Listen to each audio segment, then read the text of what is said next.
एक तूफान आ रहा था। क्षितिज पर सीसा जैसा आसमान छाया हुआ था और हवा एक बेचैन इंतजार में ठहरी हुई थी। गांव वाले तेजी से भाग रहे थे।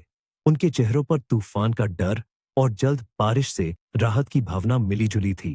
केवल ईशानी आलू के खेत में खड़ी थी, एक पतली सी आकृति फटे हुए ट्रकों और फीके दुपट्टे में, एक लयबद्ध एक रास्ता के साथ मिट्टी खोद रही थी, मानो उसके चारों ओर की दुनिया ठहर गई हो। ईशानी, तुम पत्थर हो गई हो क्या? जगदीश नाम का एक बूढ़ा व्यक्ति जो पास के खेत से था चिल्लाया, नीले काले बादल की ओर कांपती उंगली से इशारा करते हुए। आसमान देखो, वहां झील के ऊपर पहले से ही बिजली चमक रही है। एक गड़गड़ाहट ने चुप्पी को चीर दिया। धरती कांप उठी। एक आग का तीर टेढ़ा मेढ़ा होकर आसमान में चमका। बूढ़ा डर से कराहते हुए अपने घर की ओर बेतरतीब ढंग से भागा, संकीर्ण मेढ़ पर घूमता हुआ। 100 साल भी जियो, लेकिन इस गरज से कभी आदत नहीं पड़ेगी, उसने कंधे पर से चिल्लाया। ईशानी कांप उठी, जमीन पर बैठ गई, आंखें बंद कर लीं। उसने गहरी रुक रुक कर सांस ली और उठकर धीरे धीरे घर की ओर चली। पहली भारी बूंदें उसके चेहरे और बालों पर गिरीं। पानी की बूंदें उसके गालों पर बह रही थीं, आंसुओं में मिल रही थीं, जिन्हें बारिश में कोई नहीं देख पाता। जैसे जैसे वह उदास बाढ़ के पास पहुंच रही थी, पिछले वर्षों से वह जिस दर्द के साथ जी रही थी, वे और भी बढ़ रहा था। दरवाजे पर कल्पना खड़ी थी, उसकी अभिभावक धुंधली गुस्से वाली आंखों के साथ। उससे शराब की गंध आ रही थी। क्या हुआ बेवकूफ, आलू खोद लिए? उसने फुफकारा, ईशानी पर नजर गड़ाए हुए। थोड़े बाकी हैं, ईशानी बड़बड़ाया। जल्दी से उसके पास से निकल गई, चेहरा धोने के लिए भागी और अपनी छोटी सी कोठरी जैसी कमरे में घुस गई। वे अपनी धंसी हुई बिस्तर पर सिकुड़ गई, खुद को गर्म करने की कोशिश कर रही थी। उसकी पलकें भारी हो गईं, विचार बहने लगे। नींद उसे वहां ले गई जहां ठंड और दर्द नहीं था। वह फिर से 5 साल की थी। वे एक सुंदर धूप से नहाए हुए नदी के किनारे घर में थे। पिता, मजबूत और प्यारे, उसे हवा में उछालते थे और वह जोर से हंसती थी। माँ, मुस्कुराते हुए, सैंडविच से भरी ट्रे पकड़े हुए थी। एक सफेद फूला हुआ गोला, पुष्को, उनका स्पिट्स, परिवार का प्यारा पालतू। सभी एक साथ कार में बैठते हैं। पुष्को पैरों के पास बैठ जाता है। सड़क खिड़की से दिख रही है। अचानक सब कुछ बंद हो जाता है।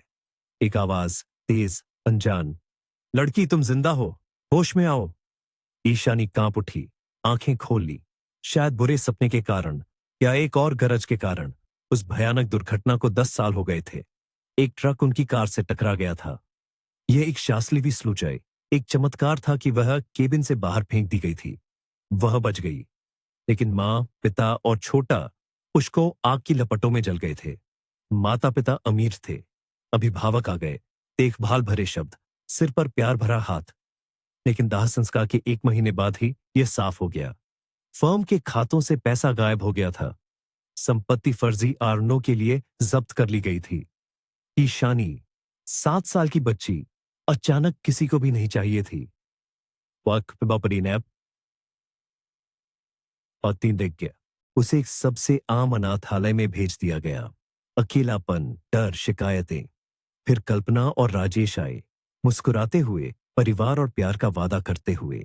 लेकिन बाद में उसे समझ आया कि उन्हें वह नहीं, बल्कि अनाथों को मिलने वाला पैसा चाहिए था। इसके बदले में उसे केवल फटकार, ताने और असहनीय मेहनत मिली।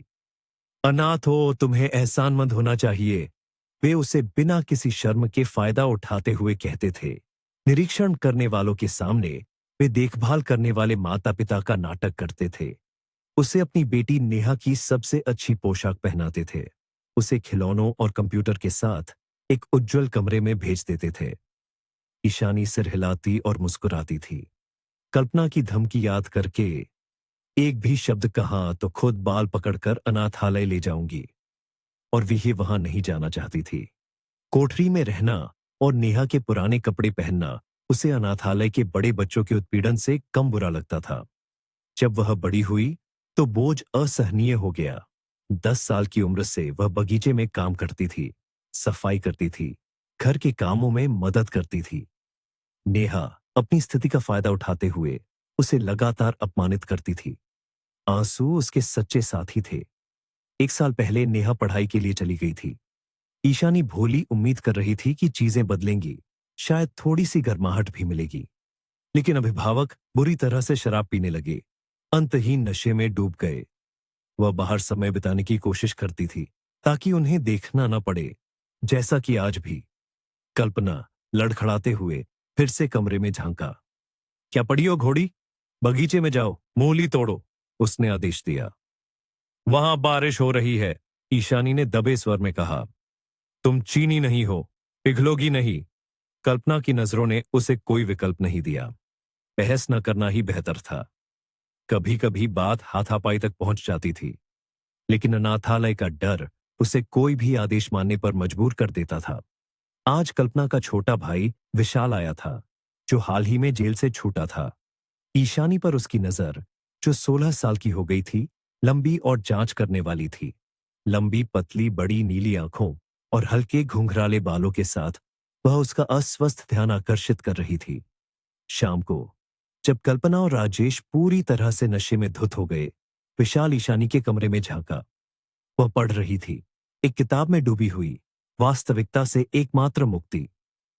उसने दरवाजा बंद किया और उसकी ओर बढ़ा। लड़की डर और घृणा से कांप उठी।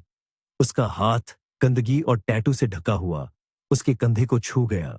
ईशानी ने चिल्लाया, अपनी पूरी ताकत से लड़ते हुए। वह कमरे से कैसे निकली, ये वह खुद भी नहीं समझ पाई।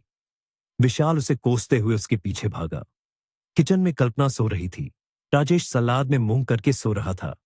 मौसी कल्पना, बचाओ! ईशानी ने हताशा में चिल्लाया।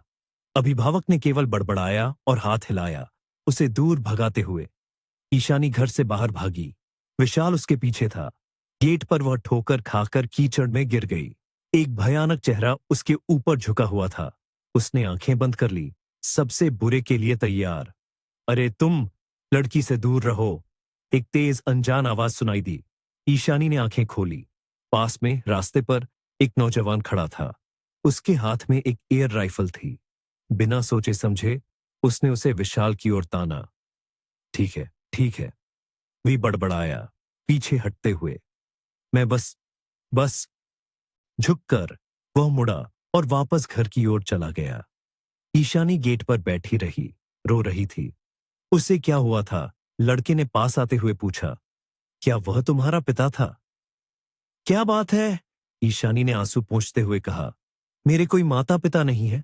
मैं अपने अभिभावकों के साथ रहती हूं और ये उनका रिश्तेदार है। सब शराब पीकर धुत हैं। तुम कौन हो? मैंने तुम्हें पहले यहां नहीं देखा। मैं आज ही अपनी दादी के पास आया हूं। लड़का मुस्कुराया। देखो, मैं गांव के बाहर गया था, निशाना साध रहा था। गौरैयों पर? ईशानी ने अपनी चोटिल घुटने को रगड़ते हुए आलोचनात्मक ढंग से पूछा। क्या बात है? वो हंस पड़ा। टिन के डिब्बे पर? बिल्कुल। और तुम घुटने क्यों रगड़ रही हो? दर्द हो रहा है? दर्द हो रहा है, उसने स्वीकार किया। लाओ मैं देखूं। डरो मत, मैं भावी डॉक्टर हूं। मैंने यूनिवर्सिटी का पहला साल पूरा कर लिया है। चलो बटन। मैं बटन नहीं हूं, मैं ईशानी हूं, उसने नाराज होकर कहा, लेकिन घुटने से हाथ हटा लिया। और मैं रोहन हूं। उसकी मुस्कान और गर्म हो गई, लेकिन तुरंत गंभीर हो गई। देखो, हड्डी टूटी नहीं है, लेकिन घाव ठीक है। इसे साफ करना होगा। क्या तुम्हारे घर में फर्स्ट एड किट है? मैं वहां नहीं जाऊंगी, ईशानी ने जल्दी से जवाब दिया। बाहर रात बिताना बेहतर है बजाय इसके। रोहन ने सहमति में सिर हिलाया। वह आदमी जो अभी भी उन्हें खिड़की से देख रहा था, उसे भी तनाव दे रहा था। चलो मेरी दादी के पास चलते हैं, रोहन ने सुझाव दिया। वह देखो, हरे शटर वाले घर में रहती है। तो शांति देवी, तुम्हारी दादी? ईशानी ने हैरान होकर पूछा। तुम पहले क्यों नहीं आए? मैं 10 साल से माता पिता के साथ विदेश घूम रहा था, उसने समझाया। मेरे पिता एक राजनयिक हैं। हम कभी एशिया में रहते थे, कभी यूरोप में, 1 साल तो अफ्रीका में भी। रोचक। अफ्रीका में? हर जगह दिलचस्प है और हर जगह रहा जा सकता है, रोहन ने कंधे उचकाए। लेकिन जानते हो मैंने क्या समझा? हमारे देश से बेहतर दुनिया में कुछ भी नहीं है। माँ और पिताजी बेशक चाहते हैं कि मैं लंदन में दाखिला लूं, लेकिन मैंने रूसी विश्वविद्यालय चुना और मुझे कोई पछतावा नहीं है। ईशानी लंगड़ाते हुए शांति देवी के घर पहुंची। दादी ईशानी को देखकर हाथ मलने लगी। ओ बेचारी, पैर कैसे तोड़ लिया? ईशानी ने सिर्फ धीरे से आह भरी और शांति देवी पहले ही किचन में भाग गई थी। वहां से कपों की खनखनाहट आ रही थी, केतली की आवाज। ईशानी को लगा जैसे इस घर की शांत मिलनसार गर्मी उसे घेर रही है। यहां कितनी आरामदायक, चमकदार और शांत है। बच्चों, चाय पीने आओ, शांति देवी ने पुकारा। और अब वे तीनों मेज पर बैठे हैं, चाय पी रहे हैं, सेब का केक खा रहे हैं। शांति देवी कुछ बता रही है, मुस्कुरा रही है। रोहन भी बिना रुके बातें कर रहा है। क्या ऐसा हो सकता है? क्या ऐसे ही बस बैठना, बातचीत करना और कोई तुम पर चिल्लाएगा नहीं? ईशानी को यह अजीब और थोड़ी असहज लग रहा था। ओटी, कुछ देर बाद शांति देवी ने विषय बदला। अब सोचना होगा कि तुम्हारे साथ क्या करें प्यारी। मुझे नहीं पता कि मेरे साथ क्या करना है, ईशानी ने कड़वाहट से कहा। लेकिन मैं घर नहीं जाऊंगी। आप ऐसा मत सोचे। मैं अभी चली जाऊंगी, बेंच पर रात बिताऊंगी और सुबह जिला केंद्र जाऊंगा। अभिभावक विभाग में, अनाथालय में वापस ले जाना बेहतर है, बजाय इसके कि मैं इतने सालों से जिस तरह से जी रही हूं।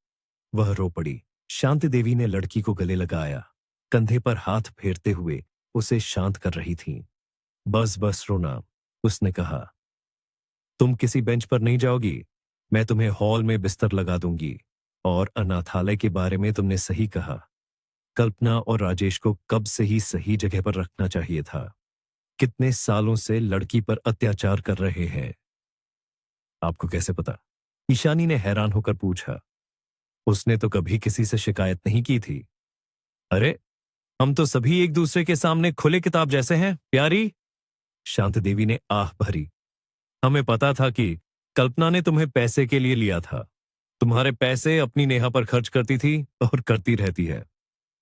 दादी, लेकिन अगर आपको पता था तो चुप क्यों रही? रोहन ने आपत्ति जताई। और ये है रोहन, गांव। यहां भले ही सब एक दूसरे के बारे में जानते हो, लेकिन किसी के मामले में दखल नहीं देते। लेकिन अब बात अलग है। ये विशाल, लगता है यहीं बस गया है। तुम्हें, ईशानी, चैन से जीने नहीं देगा। अभिभावक विभाग में जाओ, उस पर पुलिस में भी रिपोर्ट कर देनी चाहिए।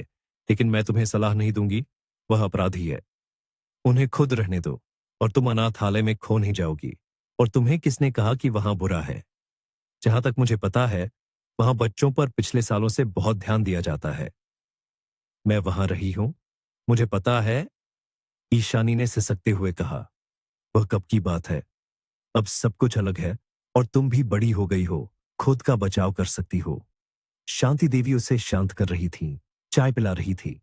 उनकी जड़ी बूटी वाली चाय कितनी स्वादिष्ट थी।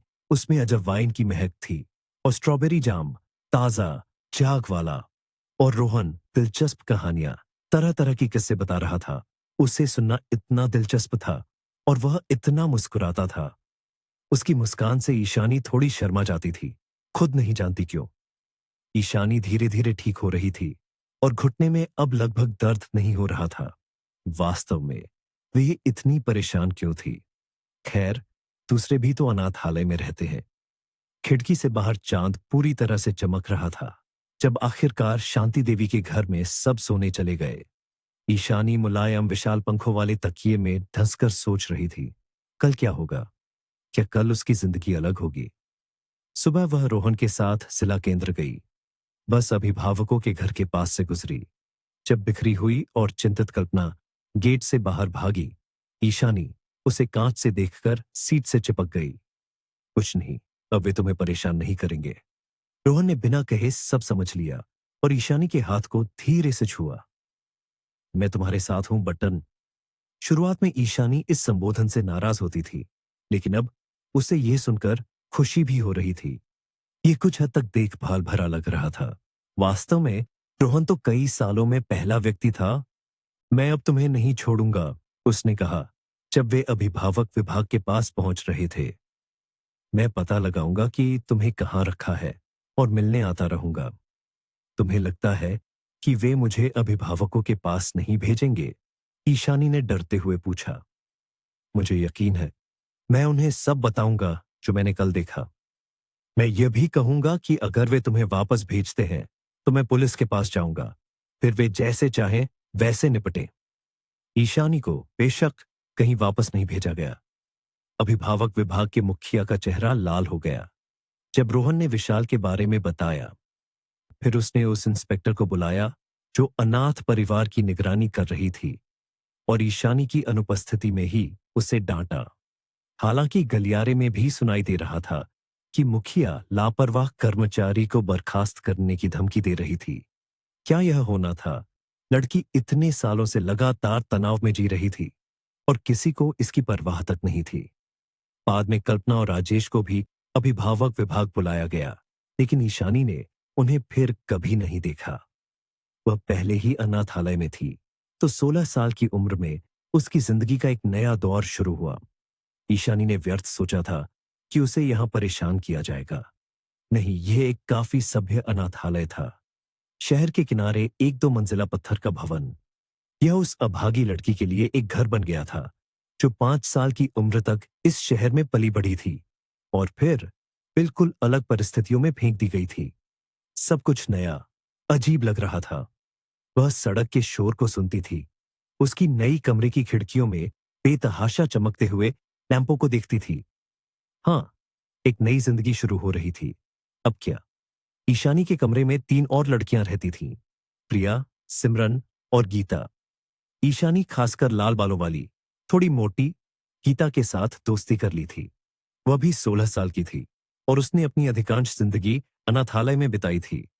मुझे खुद ने यहां भर्ती कराया था, गीता शांत भाव से बता रही थी। यह कैसे?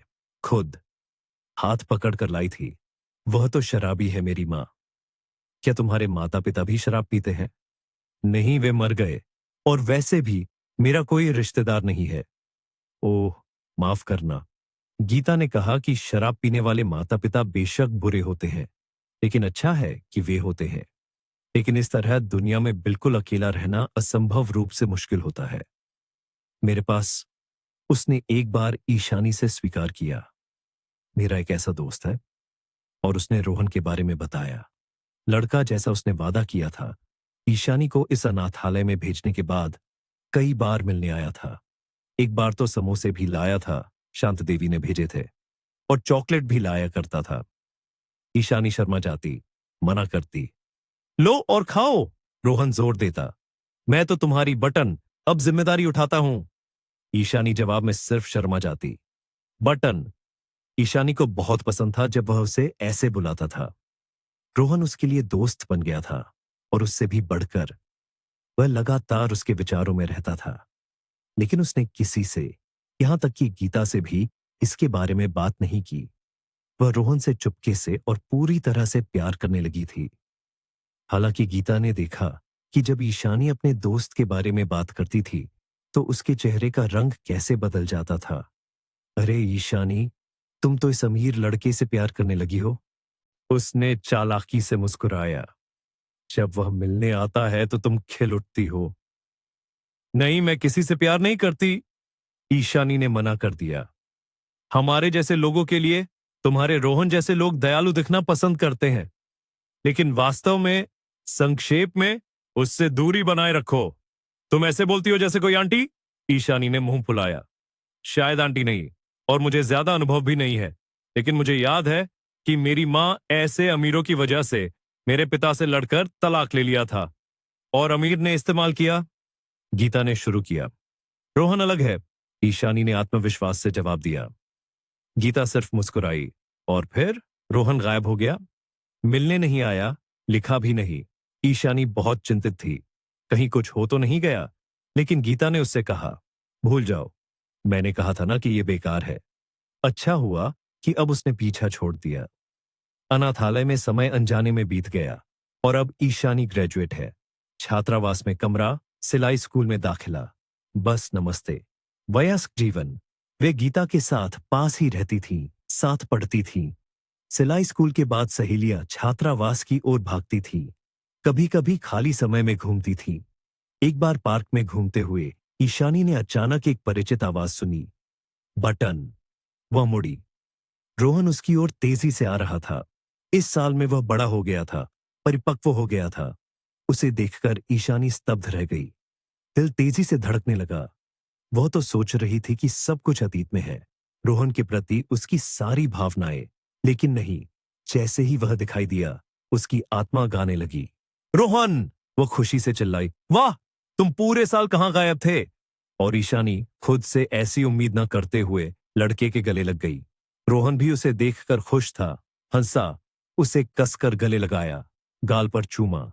ईशानी शर्मा गई, आंखें झुका ली, लाल हो गई। फिर उसने हिम्मत करके कहा, तुम 1 साल पहले, जाने से पहले, हमारे घर आए थे ना? तुम क्लास में थी। मुझे यह गीता ने बताया था। वह तुम्हारे अनाथालय के सामने वाले पार्क में थी। खैर, मैंने उसे एक पत्र दिया था। ईशानी ने अपनी दोस्त की ओर हैरानी से देखा, जो पूरे समय पास खड़ी थी। रोहन के शब्द सुनकर गीता थोड़ी शर्मा गई, लेकिन तुरंत बात पलट दी। मैं इसे बेंच पर रख दिया था और छोटे बच्चे इसे उठा ले गए और फाड़ दिया। मैंने ईशानी को कुछ नहीं बताया ताकि उसे परेशान न करो। गीता, तुम्हें मुझे किसी भी हाल में बताना चाहिए था। ईशानी हैरान रह गई। ठीक है, बाद में उससे बात करूंगा। ईशानी ने आह भरी। तुम बेहतर बताओ, उस पत्र में क्या था? मैंने तुम्हें चेतावनी दी थी कि मैं तुरंत जा रहा हूं, रोहन ने शुरू किया। मेरी मां ने कुछ अजीब किया, विदेश में पैर तोड़ लिया। यहां किसी भी हाल में आना नहीं चाहती थी। फ्रैक्चर जटिल था। डॉक्टरों ने कहा, ठीक होने में कई महीने लगेंगे। पिता लगातार काम पर रहते हैं और मां हैरान थी कि वह पूरा दिन अकेली कैसे रहेगी। नौकरानी, नर्स, जाहिर है, आती जाती है, लेकिन उसे, देखें, बात करने वाला चाहिए। संक्षेप में, वह नखरे कर रही थी। लेकिन वह मेरी मां है, इसलिए मुझे 1 साल की छुट्टी लेनी पड़ी और लंदन के लिए उड़ान भरनी पड़ी। और आज मैं वापस आया और सीधे तुम्हारे पास। पटन, मुझे तुम्हारी याद आई। और मैं भी। ईशानी ने धीरे से फुसफुसाया। उन्होंने एक दूसरे की आंखों में देखा। उनके होंठ करीब आए। ये उनके वर्षों के रिश्ते में पहला असली चुंबन था। फिर वे पूरी शाम पार्क में घूमते रहे, कैफे में बैठे, रोहन की कार में शहर में घूमे, चुंबन लिया। नौजवानों को समझ आया कि इस दुनिया में उन्हें किसी और की जरूरत नहीं है, केवल वे है और वह है। और यह सच्चा प्यार था। देर शाम ईशानी गुलाबों के विशाल गुलदस्ते के साथ छात्रावास लौटी। गीता ने उसे गलियारे में देखा, नाक से कोड़ी और तेजी से पास से निकल गई। गीता, रुको, ईशानी ने मांग की। तुमने वह पत्र मुझसे क्यों छिपाया? तू जा। गीता ने अचानक गुस्से से जवाब दिया। मुझे तुम्हें कुछ भी बताने की कोई जिम्मेदारी नहीं है। तुम्हारा रोहन आया और तुम खुश रहो। बस देखना, वह तुम्हें वैसे भी छोड़ देगा। क्या तुम्हारी वजह से नहीं? ईशानी ने मुस्कुराया। गीता, क्या तुम मुझसे ईर्ष्या कर रही हो? किस बात की? गीता ने चिढ़कर कहा और ईशानी को धक्का देकर अपने कमरे में चली गई। दहलीज पर मुड़ी और दुर्भावना से चिल्लाई, क्या अमीर लड़के मुझसे ज्यादा तुम पर लट्टू होते हैं? वह तुम्हें इस्तेमाल करेगा और छोड़ देगा, जरूर छोड़ देगा। और दरवाजा पटककर कमरे में चली गई। ईशानी थोड़ी हैरान खड़ी थी। इतने समय तक वह गीता को अपनी सच्ची दोस्त मानती थी, और अब अचानक उसकी असली प्रकृति सामने आ गई। सिर्फ गुस्सा, ईर्ष्या और कुछ शिकायत। और इसमें ईशानी की क्या गलती थी कि वह प्यार करती थी, कि उससे प्यार किया जाता था? दोस्त के इस व्यवहार से ईशानी को दुख हुआ, लेकिन उसने इसके बारे में और न सोचने का फैसला किया। गीता ने अपना रास्ता चुन लिया था। अगर वह बात नहीं करना चाहती तो न करे। उस शाम से दोस्त अजनबी हो गए थे। उन्होंने नमस्ते करना भी बंद कर दिया था और वे पड़ोसी थे। लेकिन रोहन के साथ बातचीत ने दोस्त खोने के दर्द को कम कर दिया था। और क्या वह वास्तव में दोस्त थी? समय ने दिखाया, नहीं। रोहन ईशानी की जिंदगी में सबसे महत्वपूर्ण व्यक्ति बन गया। पढ़ाई के बाद लड़की अपने प्यारे से मिलने का बेसब्री से इंतजार करती थी। रोहन विश्वविद्यालय में वापस दाखिला लेकर जो कुछ भी छूट गया था उसे पूरा कर रहा था, इसलिए वे अक्सर नहीं मिल पाते थे। लेकिन हर मुलाकात इतनी भावनाओं, ऐसी अनुभूतियों से भरी होती थी कि खुशी से सिर चकरा जाता था और इसे पूरी दुनिया को बताना चाहती थी। एक दिन प्रेमी तट पर घूम रहे थे और वहां एक आकर्षण था एक विशेष उपकरण पर एक व्यक्ति 7 मंजिला इमारत की ऊंचाई तक उड़ता था। ओह, ये कितना भयानक है! ईशानी ने आह भरी, यह देखकर कि कैसे एक और बहादुर व्यक्ति पक्षी की तरह उड़ गया। और इसमें भयानक क्या है? रोहन हंस पड़ा। यह तो कमाल है। चलो कोशिश करते हैं।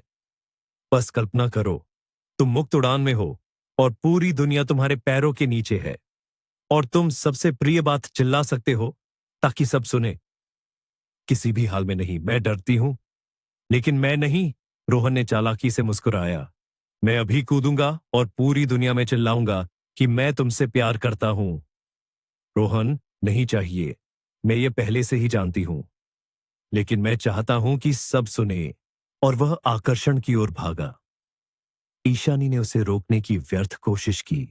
रोहन केवल हंसा। और अब वह ऊंचाई में उड़ रहा है। ईशानी, मैं तुमसे प्यार करता हूं। उसकी आवाज तट पर गूंजती है और सभी राहगीर रुक जाते हैं, आकाश में लड़के और शर्माई हुई लड़की को देखते हुए जो तनाव से ऊपर देख रही है। आह, जवान लोग, बूढ़े लोग आह भरते हैं। पूरी जिंदगी अभी बाकी है।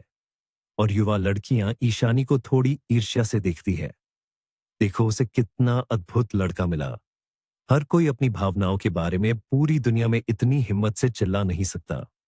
और नीचे रोहन ने ईशानी को कसकर चूमा और ऐसा लगा जैसे उनकी खुशी अनंत होगी। और अन्यथा कैसे हो सकता है जब यह सच्चा प्यार है। 3 महीने बाद, नए साल के आसपास, रोहन को ईशानी को अपने माता पिता से मिलवाने की तीव्र इच्छा हुई। वे अभी अभी रूस लौट आए थे, अपने बंगले में। लड़के को लगा कि यह समय आ गया है कि उन्हें पता चले कि किसने उसके दिल में जगह बना ली है, कि ईशानी उसके स्टेटस के बिल्कुल बाहर थी। उसने इसे कभी गंभीरता से नहीं लिया। जब उसे लगा कि उसे अपनी इकलौती और अनोखी मिल गई है, तो क्या सीमाएं हो सकती है।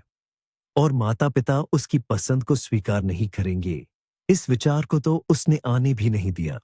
उन्होंने हमेशा उसका समर्थन किया था, उसके सहारा थे। इसके बजाय ईशानी रोहन के फैसले के बारे में सुनकर डर गई। रोहन के माता पिता उसे कैसे स्वीकार करेंगे? पिता राजनयिक है, मान स्टाइलिश, खूबसूरत महिला। उसने उन्हें तस्वीरों में देखा था। अगर उन्हें एक साधारण अनाथ लड़की पसंद नहीं आई तो क्या बात है? रोहन ने उसे आश्वासन दिया। मेरे माता पिता दुनिया के सबसे अद्भुत लोग हैं। सब कुछ ठीक हो जाएगा, तुम देखना। बेशक वे पहले हैरान होंगे, लेकिन फिर समझ जाएंगे। और अगर वे नहीं समझे तो? ईशानी ने डरते हुए पूछा।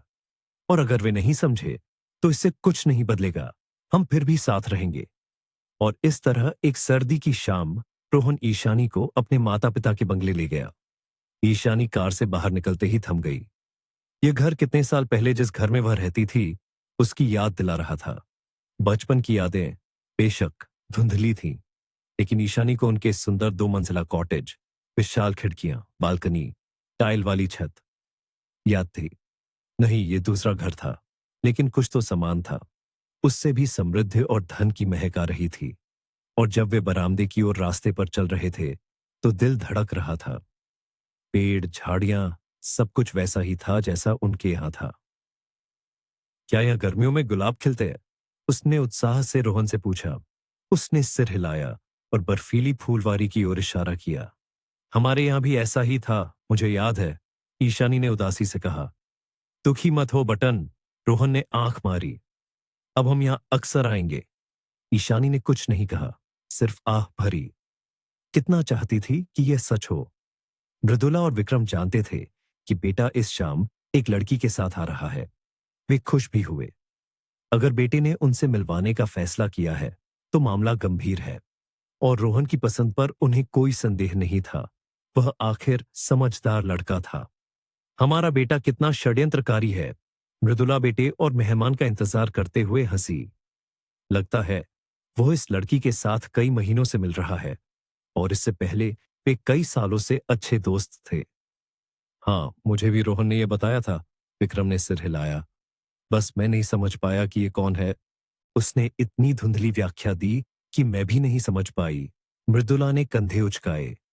बस इतना कहा कि उसकी पसंद एक बहुत अच्छी लड़की है और हमें जरूर पसंद आएगी। मुझे लगता है यह नताशा है। कौन नताशा? क्या तुम भूल गई? नताशा, वह तो बैंकर माथुर की बेटी है। वे हमारे 2 प्लॉट छोड़कर रहते हैं। और माथुर को याद है, लड़की दौड़ती थी, फिर वह कहीं चली गई। तो वह लंदन में पढ़ती है, कुछ सालों में पढ़ाई पूरी कर लेगी। सुनो, कितना अच्छा। और रोहन भी अपनी पढ़ाई पूरी कर लेगा और हम बैंकर से रिश्तेदार बन जाएंगे। विक्रम, ये कितना शानदार विचार है। हाँ, हमारा रोहन कमाल का है, विक्रम ने संतोष से कहा। बैंकर रिश्तेदार होने की संभावना उसे भी पूरी तरह से पसंद थी। मृदुला संतुष्टि से मुस्कुराई और थोड़ी भौहें चढ़ाईं। बस मुझे याद नहीं कि नताशा की मां इलोना ने कहा था कि बेटी आ गई है। शायद नताशा ने भी उन्हें सरप्राइज देने का फैसला किया है। ये तो सरप्राइज के शौकीन है।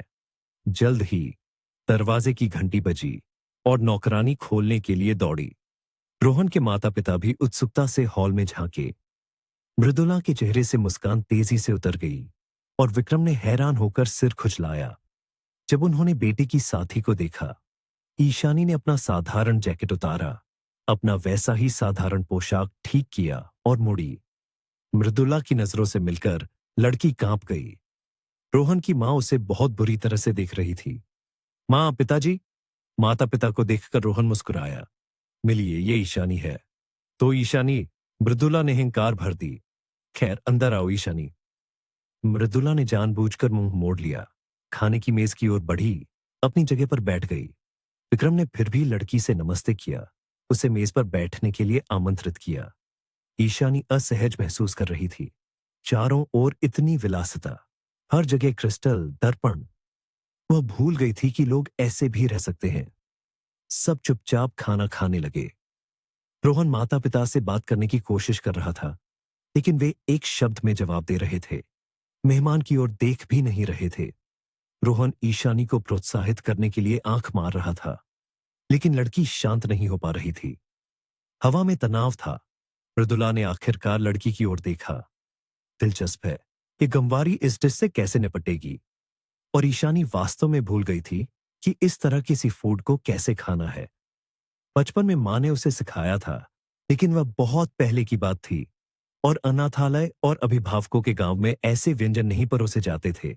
नमकीन मछली और सबसे अच्छे मामले में कॉड, बस यही से फूड था।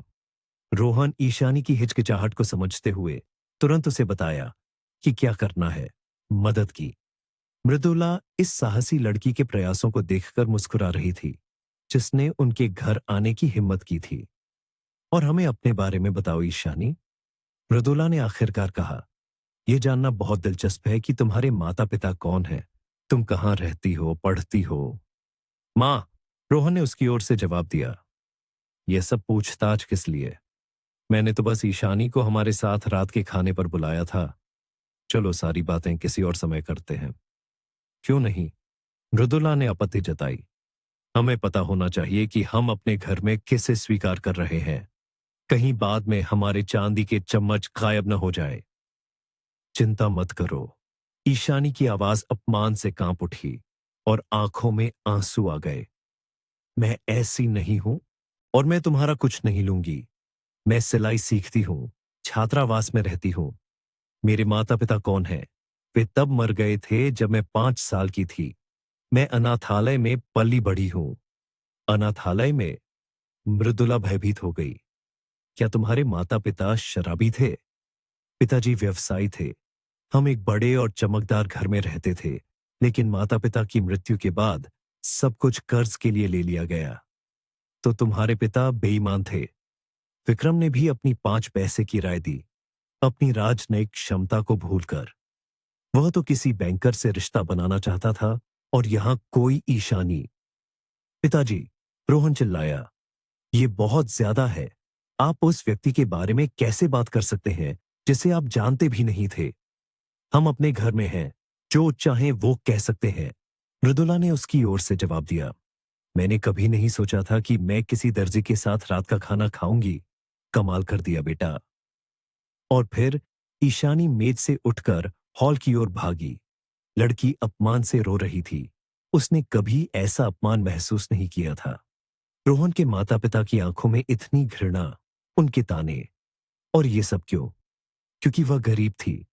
रोहन उसके पीछे भागा और माता पिता ऐसे खाना खाते रहे जैसे कुछ हुआ ही न हो। रोहन ने ईशानी को बंगले के गेट पर पकड़ा, उसे अपनी बाहों में भर लिया, शांत करने लगा। लड़की फूट फूट कर रो रही थी। क्यों? तुमने मुझे यहां क्यों बुलाया? वह दोहराती रही। तुमने कहा था तुम्हारे माता पिता अच्छे हैं, देखो वे कैसे हैं। मुझे खुद नहीं पता कि वे ऐसे क्यों हैं। मैंने कभी नहीं सोचा था। रोहन ने बचाव किया। मुझे लगता था वे हमेशा मुझे समझते हैं और मेरा समर्थन करते हैं। उन्होंने जिंदगी में एक बार भी मुझे नहीं कहा कि मुझे किससे बात करनी चाहिए। लेकिन तुमने कभी किसी गरीब को घर नहीं लाया, ईशानी ने कड़वा कहा। ऐसा मत कहो। लेकिन अगर यह सच है, रोहन को ईशानी को क्या जवाब देना है, यह नहीं सूझा। उसने बस उसे कार में बैठाया और छात्रावास ले गया और सुबह तक उसके साथ रहा। नौजवान लड़की को शांत करता रहा, उसे प्यार की कसम खाई, वादा किया कि कोई भी बाधा उन्हें साथ रहने से नहीं रोक पाएगी। और ईशानी ने विश्वास किया। ये उनके प्यार की पहली रात थी। इससे पहले तो बस रोमांटिक रिश्ते थे। क्या तुम्हें कोई पछतावा नहीं है? रोहन फुसफुसाया, अपनी प्यारी को गले लगाते हुए। कोई पछतावा नहीं, उसने जवाब दिया। सबसे महत्वपूर्ण बात यह है कि हम एक दूसरे से प्यार करते हैं और बाकी सब ठीक हो जाएगा। शायद। जरूर ठीक हो जाएगा, तुम देखना। माता पिता हमारी शादी में भी खुशियां मनाएंगे। शादी में? ईशानी का दिल खुशी से धड़क उठा। बेशक, हम साथ हैं और हमेशा के लिए। रोहन मुस्कुराया। बस पहले मैं यूनिवर्सिटी खत्म कर लूं और तुम अपनी सिलाई स्कूल, और फिर हम शादी करेंगे। और मैं डॉक्टर बनूंगा और तुम शहर की सबसे प्रसिद्ध फैशन डिजाइनर बनोगी। हालांकि नहीं, तुम बस मेरी पत्नी बनोगी, घर पर बैठोगी और हमारे बच्चों की परवरिश करोगी। मैं एक लड़का और एक लड़की चाहता हूं, ईशानी ने शर्मिंदगी से कहा। हाँ, ऐसा ही होगा। वे सुबह तक भविष्य के बारे में सपने देखते रहे और फिर एक दूसरे की बाहों में सो गए।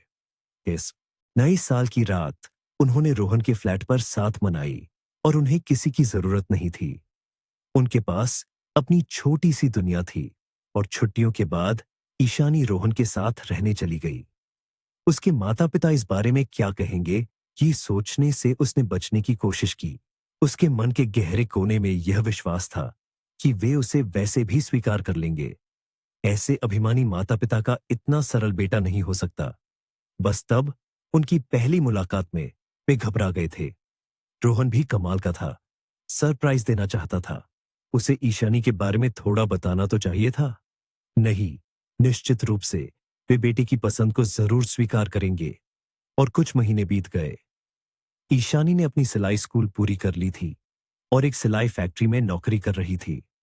रोहन 5वें साल में था, थोड़ा और वह एक योग्य विशेषज्ञ बन जाएगा। इस दौरान ईशानी ने रोहन की ईमानदारी पर एक बार भी संदेह नहीं किया। हाँ, वह उससे प्यार करता है, एक साधारण दर्जी से।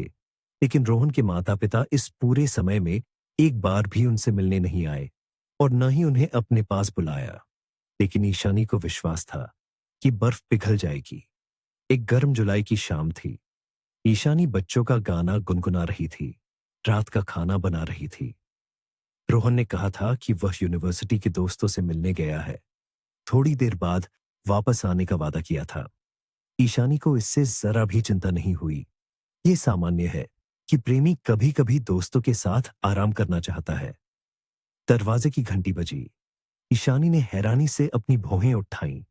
रोहन कितनी जल्दी वापस आ गया और वह दरवाजा खोलने के लिए दौड़ी। ताले में देखा भी नहीं। जब उसने देखा कि कौन आया है, तो उसके चेहरे से मुस्कान तेजी से उतर गई। मृदुला जी, ईशानी ने घबरा कर कहा। नमस्ते, क्या मैं अंदर आ सकती हूं? महिला ने व्यापारिक ढंग से पूछा और जवाब का इंतजार किए बिना अपार्टमेंट में घुस गई, लगभग लड़की को कंधे से मारते हुए। हाँ, बिल्कुल, ईशानी ने कहा। माफ करना, बस ये बहुत अप्रत्याशित था। अंदर आइए, मेरा पाय लगभग तैयार है। पाई? मृदुला ने मुंह से कोड़ा। नहीं, मैं अपने आहार का ध्यान रखती हूं और तुम्हें भी प्यारी सलाह देती हूं। हालांकि तुम्हारे मामले में यह वैसे भी बेकार है, जो है वही खाओ। मृदुला ने मुस्कुराया। तुम न तो अपने पाई से न ही अपनी फिगर से मेरे बेटे को रोक सकती हो। क्या तुम सोचती हो वह अभी कहाँ है? दोस्तों से मिलने गया है। दोस्तों से? मृदुला जोर से हंसी और फिर अचानक चुप हो गई और ठंडी आवाज में बोली, वह अभी अपनी प्यारी लड़की के साथ है। तुम कुछ गलत सोच रही हो। ईशानी ने कांपती आवाज में कहा। मैं गलत सोच रही हूं? तुम ही सब गलत सोच रही हो। तुम शायद सोच रही हो कि तुम मेरे बेटे की पत्नी हो। मैं तुम्हें यह बता दूं, वह पुरुष है। उसे अपनी जरूरतें पूरी करनी है। सीधे कहने के लिए माफ करना, लेकिन यह सच है। और कुछ दिन पहले नताशा लौट आई है और वह अब भी उसके साथ कैफे में है। मेरा बेचारा लड़का, वह नहीं जानता कि तुम्हें कैसे विनम्रता से निकाल दे। और नताशा के साथ उसकी शादी अगस्त में तय है। ये सब कहकर मृदुला ने ईशानी को देखा, जांचते हुए। जो कुछ उसने सुना था उससे ईशानी के होंठ कांप गए, आंसू आ गए। मुझे तुम पर विश्वास नहीं है, उसने कांपती आवाज में कहा। विश्वास नहीं है तो खुद देख लो। वे अभी शहर के केंद्र में इतालवी कैफे में है। मैं तुम्हें वहां छोड़ सकती हूं। नहीं चाहिए, कृपया चले जाओ। चले जाओ प्यारी। मृदुला ने मुस्कुराया। वैसे ये फ्लैट मेरे पति के पैसे से खरीदा गया है। वैसे मैं तुम्हें अब भी नहीं भगा रही हूं। तुम अपना सामान पैक कर सकती हो, लेकिन तुम्हें जाना है, ये उम्मीद है तुम समझ गई हो। मृदुला बाहर की ओर बढ़ी, अलविदा कहते हुए ईशानी को हाथ भी हिलाया। और ईशानी अभी भी 5 मिनट अपार्टमेंट में बैठी रही। जो कुछ उसने अभी सुना था उस पर विचार कर रही थी। क्या रोहन इतनी बुरी तरह से उससे झूठ बोल रहा था? क्या वह केवल उसे इस्तेमाल कर रहा था? लेकिन यह सब संदेह किस लिए? उस कैफे जाना होगा। हाँ, मृदुला जी सही थी। ईशानी अपार्टमेंट से बाहर भागी। इमारत के नीचे सौभाग्य से एक टैक्सी खड़ी थी। जगह पर पहुंचकर ईशानी भारी दिल से कैफे की ओर बढ़ी। वह आखिरी क्षण तक उम्मीद कर रही थी कि मृदुला जी ने जो कुछ कहा था वह झूठ है।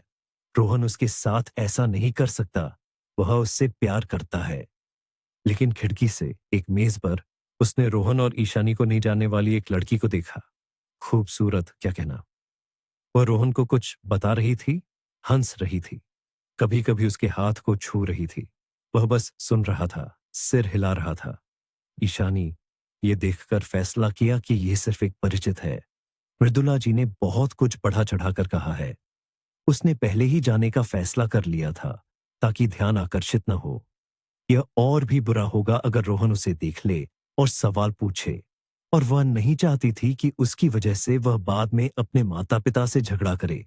और फिर ईशानी ने देखा कि लड़की अपनी जगह से उछलकर रोहन के पीछे गई, उसके कंधों पर हाथ रख दिया। उसने उसकी ओर सिर घुमाया और लड़की ने उसे चूमा। आगे क्या हुआ ईशानी ने नहीं देखा। वह तेजी से मुड़ी और कैफे से दूर भाग गई। बस हो गया।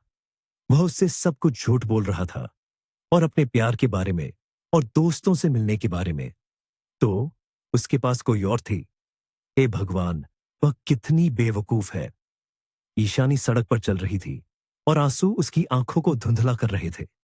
हाँ, उसे बस इस्तेमाल किया गया था।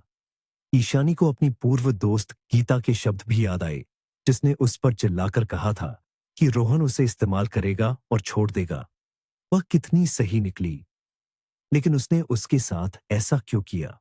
जाहिर है उनके बीच वास्तव में एक बहुत बड़ी खाई थी। वह अमीर था, वह गरीब थी। उसके लिए वह एक तरह का मनोरंजन थी। उसे उससे कुछ नहीं चाहिए था। अब कहाँ जाना है? उसके छात्रावास के कमरे में एक विवाहित जोड़ा रहता था। ईशानी ने अपनी दयालुता से उन्हें रहने दिया था। वह रात में उन्हें नहीं भगा सकती थी। लड़की ने फैक्ट्री में चौकीदार के कमरे में रात बिताने का फैसला किया। अगर बूढ़ा चौकीदार ठाकुरदास इजाजत दे दे। बूढ़ा बहुत हैरान हुआ, लेकिन इजाजत दे दी। यहां तक कि अपना सोफा भी उसे दे दिया। खुद एक खाट पर चला गया। ठाकुरदास ने कुछ नहीं पूछा, अपने काम में दखल नहीं दिया और सुबह उसे जल्दी जगा दिया। उठो बेटी, मैं तुम्हें खाना खिलाऊंगा। तुम्हें काम पर जाना है और मेरी शिफ्ट खत्म हो रही है। बूढ़े ने पुरानी मेज पर अखबार फैलाया, सॉसेज, ब्रेड काटी, चाय बनाई। खा लो, वह कहता रहा। खा लो। मुझे नहीं पता तुम्हारे साथ क्या हुआ, लेकिन याद रखना प्यारी, कभी हार मत मानना। जिंदगी नदी जैसी है, जैसे ही हाथ छोड़ोगे तुरंत डूब जाओगे। ईशानी चाय पी रही थी और बूढ़े को सिर हिला रही थी, हालांकि उसकी बात आधी सुन रही थी। उसके मन में दूसरा विचार था। अगर वह अचानक रोहन को देख ले तो उससे कैसे बात करे। उसे बस यही सोचकर दर्द होता था कि उसने उसके साथ ऐसा कैसे किया। अगर वह कुछ दुखद कहेगा, नहीं, वह यह बर्दाश्त नहीं कर पाएगी। और तभी उसकी नजर अखबार पर पड़ी। यह मुफ्त विज्ञापनों वाला अखबार था, कामखंड। ईशानी ने अचानक एक विज्ञापन पढ़ा कि एक शहर में सिलाई करने वालों की भर्ती हो रही है, आवास प्रदान किया जाएगा। लड़की ने तुरंत फैसला लिया, वहां जाना है। यहां उसका कुछ भी नहीं है। धन्यवाद दादाजी, चाय और रात के लिए, उसने चौकीदार से कहा और अपने काम की किताब लेने के लिए फैक्ट्री के अधिकारियों के पास भागी। बस, वह नौकरी छोड़ रही है और इस शहर से जा रही है जिसने उसे इतनी मुसीबतें दी है। कुछ घंटों बाद वह एक साधारण ट्रेन के डिब्बे में बैठी थी और उस जगह जा रही थी जहां सिलाई करने वालों की बहुत जरूरत थी। अधिकारियों को बेशक आश्चर्य हुआ और वे उसे जाने नहीं देना चाहते थे, लेकिन ईशानी ने जोर दिया। दूसरी ओर उसके कमरे के रहने वाले खुश थे। ईशानी ने बस उनसे कमरे का ध्यान रखने और बिजली पानी का बिल भरने के लिए कहा और उसने एक नई शुरुआत की। कितनी बार? 24 घंटे बाद वह वहां थी, फैक्ट्री में खुश हुए। ईशानी को समझ आया कि यह सब सिर्फ विज्ञापन में ही इतना सुनहरा था। वास्तव में यहां वेतन थोड़ा था। ये अच्छा था कि आवास के लिए कुछ नहीं लिया गया। और वह कैसा आवास था? एक कमरे में 4 लोगों के लिए चारपाई, लगभग बचपन जैसा, अनाथालय में। बस ईशानी की पड़ोसी अब उसके जैसी लड़कियां नहीं थीं, बल्कि जीवन से हारी हुई औरतें थीं। रेखा जेल से छूटने के बाद यहां काम कर रही थी। सुनीता गांव में अपने 3 बच्चों को छोड़कर कमाने आई थी और कमला को शराब पीना और जिंदगी पर रोना पसंद था। मर्द राक्षस होते हैं ईशानी, कभी विश्वास मत करना, उसने लड़की को सलाह दी। वे तुम्हें धोखा जरूर देंगे। ईशानी ने जवाब में सिर्फ सिर हिलाया। वास्तव में ये यह पहले से ही जानती थी। यहां फैक्ट्री में ईशानी अपना परिचित काम करती थी। बिस्तर की चादरें, गाउन सिलती थी। काम आसान था, लेकिन बहुत सारा था और शाम तक आंखों के सामने अंधेरा छा जाता था और सिर भी घूमता था। फिर सुबह उल्टी होने लगी। कमरे की पड़ोसियों ने तुरंत कुछ गड़बड़ समझा। गर्भवती हो गई, सुनीता ने अधिकार से कहा। देर मत करो, डॉक्टर के पास जाओ। नहीं तो मेरी तरह देर करोगी, फिर इन पेट के कीड़ों को पालो। सुनीता, तुम कहना चाहती हो कि तुमने अपने तीनों बच्चों के साथ देर की? खैर, पहली बार तो घबरा गई थी, फिर तुम्हें क्या रोका था डॉक्टर के पास जाने से, जैसा तुम ईशानी से कह रही हो? कमला मुस्कुराई। हाँ, कल्पना करो, सुनीता ने छिड़कर कहा। तीनों के साथ अंत तक देर की। सोचा कि उनके पिता में से कोई एक तो मुझसे शादी कर लेगा। शादी की? जम्हाई लेते हुए रेखा ने पूछा। सुनीता ने सिर्फ इनकार भर दी। नहीं, मर्द। कमला ने उसकी ओर से जवाब दिया और ईशानी की ओर देखा। खैर, तुम वैसे भी सुनीता की मत सुनना, बच्चा पैदा करो, नहीं तो मेरी तरह हो जाएगी। गर्भपात कराने के बाद खाली हो गई और 2 पति मुझे छोड़कर चले गए। शायद मैं अभी गर्भवती नहीं हूं, ईशानी ने घबराकर कहा। शायद मुझे बस थकान से उल्टी हो रही है। तुम्हें मर्द से उल्टी हो रही है, सुनीता ने जवाब दिया। कमला और रेखा जोर से हंस पड़ी। ईशानी वास्तव में क्लिनिक में थी। डॉक्टर ने गर्भावस्था की पुष्टि की। 5-6 सप्ताह। थकी हुई डॉक्टर ने नीरस स्वर में पूछा कि क्या ईशानी इसे रखेगी, और तुरंत गर्भपात के लिए रेफरल लेने के लिए हाथ बढ़ाया। मैं इसे रखूंगी, ईशानी ने डर कर जवाब दिया। डॉक्टर ने जवाब में अनुमोदन में सिर हिलाया। हाँ, ईशानी को 1 सेकंड भी संदेह नहीं था। वह बच्चे को रखेगी और उसे खुद पालेगी और जिंदगी में कभी रोहन से कुछ नहीं मांगेगी। उसे तो कुछ पता भी नहीं चलेगा। जब फैक्ट्री में पता चला कि वह गर्भवती है, तो वे इस खबर से ज्यादा खुश नहीं हुए। अधिकारियों ने तुरंत कहा कि ईशानी को कोई भुगतान नहीं मिलेगा, क्योंकि उसे आधिकारिक तौर पर नहीं लिया गया था। लड़की नाराज हो गई। ये कैसे आधिकारिक नहीं है? उसने तो अपनी नौकरी की किताब भी कार्मिक विभाग में जमा की थी और अनुबंध पर हस्ताक्षर भी किए थे। सच है, उसके पास कोई कागज नहीं था, इसीलिए यह साबित नहीं कर सकते कि यह आधिकारिक था। लेकिन ईशानी ने फैसला किया कि वह बच्चे की देखभाल के लिए छुट्टी तक काम करेगी और उसके बाद देखा जाएगा। अपने शहर जाना वैसे भी अभी सबसे अच्छा फैसला नहीं था। वहां भी उसे कोई गर्भवती अवस्था में काम पर नहीं लेता। जब तक काम हो रहा है, काम करेगी। और यहां आखिरकार कुछ भुगतान उन लोगों को भी मिलते हैं जो काम नहीं कर रहे हैं, उसने पता किया था। गर्भावस्था आसानी से बीत गई। ईशानी नियमित रूप से क्लिनिक जाती थी, डॉक्टरों के सभी निर्देशों का पालन करती थी। 7 महीने में उसे प्रसूति अवकाश पर भेज दिया गया, लेकिन उसने काम करना जारी रखा। डॉक्टरों ने डांटा, और ईशानी के पास और क्या बचा था? उसे किसी पर भरोसा नहीं था। तो वेतन से उसने अपनी छोटी सी बच्ची के लिए एक पालना जरूरी चीजें खरीदी। छोटी सी बच्ची? हाँ, ईशानी की एक बेटी होने वाली थी। सोते समय ईशानी पेट पर हाथ फेरते हुए फुसफुसाती थी, मेरी बेटी, सब कुछ ठीक हो जाएगा, मां कर लेगी। और बच्ची मानो मां को समझ रही हो, अंदर से अपने छोटे से पैर से उसे धीरे से धक्का देती थी। कमरे की पड़ोसियों ने, क्या कहें, इस बात को जिम्मेदारी से लिया कि उनके यहां जल्द ही एक और रहने वाला होगा। कमला ने तो लगभग शराब पीना बंद कर दिया था। सुनीता गांव से अपने बच्चों के कपड़े लाई थी। रेखा हर बार ईशानी से कहती थी, कर लेंगे दोस्त, हिम्मत मत हारो। और ईशानी उन सबके लिए इतनी आभारी थी। लड़कियों, मैं तुम्हें सब कुछ वापस दे दूंगी।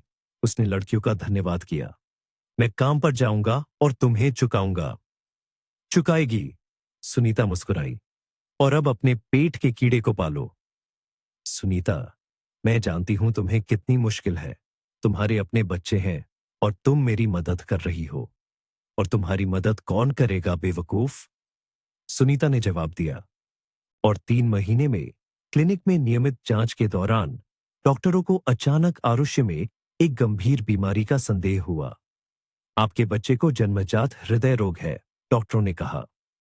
भविष्य में एक ऑपरेशन की आवश्यकता होगी और बहुत महंगा। हम सलाह देते हैं कि आप अभी से इस मामले पर काम करना शुरू कर दें। और इसकी कीमत कितनी है? ईशानी ने डरते हुए पूछा। डॉक्टरों ने एक अनुमानित राशि बताई। जो सुना था उससे ईशानी का सिर चकरा गया। उसे इतने पैसे कहां से मिलेंगे? आपके पास कुछ साल और हैं, डॉक्टरों ने उसे शांत किया। लेकिन हम सलाह देते हैं कि देर न करें। ऐसे विशेष फंड है जो पैसे इकट्ठा करने में मदद करते हैं। वहां आवेदन करने की कोशिश करें। लेकिन ऑपरेशन का सवाल पीछे चला गया। जब दुखी ईशानी बच्ची के साथ क्लिनिक से लौटी, तो चौकीदार ने उसे बुलाया और कमांडेंट के पास जाने को कहा। तो मोरजोवा, मोटी कमांडेंट जुनैदा ने ठंडे स्वर में कहा। यहां फैक्ट्री से फोन आया था। पता चला कि तुम हमारे यहां रहती हो, लेकिन काम नहीं करती। मैं कहां काम करने जाऊं? मेरे पास 3 महीने का बच्चा है। मैं कुछ नहीं जानती। जुनैदा ने सिर हिलाया। हमारे यहां वही लोग रहते हैं जो काम करते हैं या आधिकारिक तौर पर काम करते हैं। क्या तुम आधिकारिक तौर पर काम करती हो? मैंने अपनी काम की किताब कार्मिक विभाग में दी थी, ईशानी ने थोड़े तीखेपन से जवाब दिया। तो यह रही। जुनैदा ने मेज की दराज से एक पतली किताब निकाली। यह मुझे दी गई थी। इसमें हमारी फैक्ट्री में तुम्हारी नियुक्ति का कोई रिकॉर्ड नहीं है। तो प्यारी, आज ही बिस्तर खाली करने का अनुरोध करती हूं। मैं नवजात शिशु के साथ कहां जाऊं? ईशानी रो पड़ी। और मुझे इससे कोई फर्क नहीं पड़ता। और तुम अपने आंसू यहां मत बहाओ। मुझ पर इसका कोई असर नहीं होता। बस तुम आजाद हो। और कमांडेंट ने दरवाजे की ओर इशारा किया। ईशानी रोती हुई कमरे से बाहर निकल गई।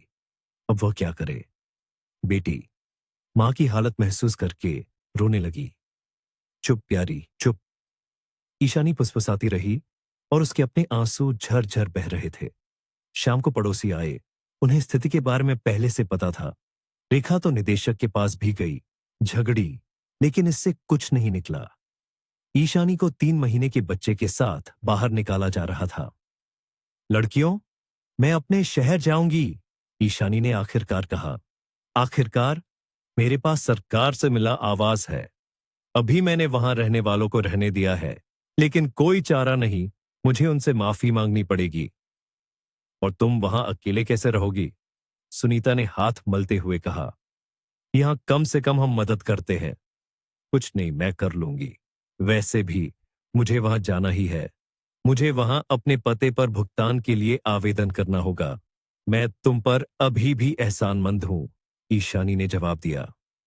ओह भूल जाओ, सुनीता ने हाथ हिलाया। सबसे महत्वपूर्ण बात यह है कि तुम्हें रहने के लिए जगह चाहिए, और यह सब कैसे निकालना है। उन्होंने फैसला किया कि रेखा ईशानी और उसकी बेटी को जगह पर पहुंचने में मदद करेगी, और फिर सब मिलकर समस्या का हल निकालेंगे। आरुषि का इलाज कैसे करे? हम करेंगे दोस्त, रेखा ने आंख मारी। ईशानी उदासी से मुस्कुराई। हम करेंगे। ओह, अपने शहर में उसका कोई इंतजार नहीं कर रहा था। सौभाग्य से उसके फ्लैट से रहने वाले हाल ही में चले गए थे, अपने पीछे खालीपन छोड़कर। ईशानी खुश भी थी। कम से कम किसी को कुछ समझाना नहीं पड़ेगा। लेकिन पता चला रहने वालों ने बिजली पानी के बिल का कर्ज कर दिया था। अब ईशानी सब साफ कर रही थी। रेखा शहर में रही जब तक ईशानी आरुषि के लिए सभी भुगतान की व्यवस्था कर रही थी, और चली गई दृढ़ता से कहकर कि संपर्क में रहना, कॉल करना, और वे उसे जरूर कॉल करेंगे। आरुषि के लिए पहला भुगतान बिजली पानी के कर्ज चुकाने में चला गया। खाने के लिए भी लगभग कुछ नहीं बचा। उस महीने ईशानी कैसे रही, यह याद करना भयानक था। लेकिन उसने किसी से मदद नहीं मांगी। पूर्व कमरे की पड़ोसियों से संपर्क करने में शर्म आ रही थी। उसने यह सब अकेले किया। रोहन को ढूंढने की तो बात भी नहीं सोची। वही उसके लिए क्या था? वह शायद अब शादीशुदा होगा, और कभी कभी अपनी बेटी के साथ शहर में घूमते हुए वह डर से सोचती थी, अगर हम अचानक मिल गए तो क्या होगा? वह कैसा व्यवहार करेगा? लेकिन रोहन नहीं था। शायद वह अब यहां नहीं रहता था। ईशानी ने उसके बारे में कुछ नहीं पता किया। उसे और चिंताएं थीं, और वे सभी उसकी बेटी के बारे में थीं। एक दिन ईशानी को अपने अतीत से एक और व्यक्ति मिला। दुकान के पास एक नशे में धुत समूह खड़ा था। दो बेघर जैसे दिखने वाले पुरुष और एक गंदी औरत। पुरुष कुछ अश्लील बातें कर रहे थे। औरत की पीठ के निचले हिस्से पर हाथ फेर रहे थे, और वह खुशी से हंस रही थी। अचानक उसने ईशानी को देखा और उसकी आंखें फैल गईं। ईशानी! औरत चिल्लाई। वाह, क्या तुम हो? ईशानी रुक गई और अपनी आंखों पर विश्वास नहीं हुआ। यह गीता थी, गंदी मैले कपड़ों में, भारी मेकअप के साथ। उससे 1 मील दूर से शराब की बदबू आ रही थी। प्यारी दोस्त, लड़खड़ाते हुए गीता ने ईशानी की ओर एक कदम बढ़ाया। ईशानी कोलास्की के साथ पीछे हट गई। क्या घृणा है? गीता मुस्कुराई। यहां तो बड़ी जाति नीला खून वाली मिल गई। मैं देख रही हूं, तुम बच्चे के साथ हो। क्या तुम्हारे रोहन ने तुम्हें छोड़ दिया है ना? और तुमने ऐसा क्यों सोचा? ईशानी ने शांति से पूछा। मैं देख रही हूं कि तुम छोड़ी हुई हो। देखो, कोलास्का सस्ती है। खुद भी जैसे तैसे कपड़े पहने हो। इस टिप्पणी पर ईशानी मुस्कुरा भी थी। कौन बोल रहा है? लेकिन उसने स्थिति को और नहीं बढ़ाया। और तुम कहां रहती हो? उसने बातचीत का विषय बदल दिया। मैं तुम्हें छात्रावास में नहीं देखती। मैंने अपना कमरा बेच दिया। सिर झुकाकर गीता ने जवाब दिया। मैं एक आजाद औरत हूं। जो चाहूं वो करती हूं, जिसके साथ और जहां चाहूं रहती हूं। मैंने पैसे व्यवसाय में लगाए हैं। हाँ ठीक है, ईशानी ने सिर हिलाया। वह यह समझ रही थी कि उसकी पूर्व दोस्त झूठ बोल रही है। कैसा व्यवसाय? शायद सब कुछ शराब पी गई होगी। आह ईशानी, गीता ने सिर हिलाया। और मैंने तुमसे कहा था ना कि तुम उस रोहन को नहीं चाहिए, और तुमने नहीं सुना। अब इस बच्चे के साथ दौड़ती रहो। ईशानी ने उसे कुछ जवाब नहीं दिया। अलविदा के लिए सिर हिलाया और अपनी बेटी के साथ आगे बढ़ गई। और पीछे गीता की हंसी, उसके साथियों की हंसी सुनाई दे रही थी। ईशानी चल रही थी और मन ही मन सोच रही थी, गीता के साथ क्या हुआ? 2 साल से कम समय से वे नहीं मिले थे, और यहां इतना बदलाव। शायद वे सही कहते हैं, आनुवंशिकी। गीता की मां तो शराबी थी, और वह उसी रास्ते पर चली गई। ईशानी ने अपनी पूर्व दोस्त की बातों को गंभीरता से नहीं लिया, लेकिन उस पर क्यों नाराज होना जिसने खुद अपनी जिंदगी बर्बाद कर ली और दूसरों की समस्याओं पर खुश होती है। उन्होंने फिर कभी एक दूसरे को नहीं देखा और समय बीतता गया। ईशानी ने अपनी बेटी के साथ अकेले रहना सीख लिया। रेखा, सुनीता और कमला फोन करती थीं। कभी कभी तो आती भी थी।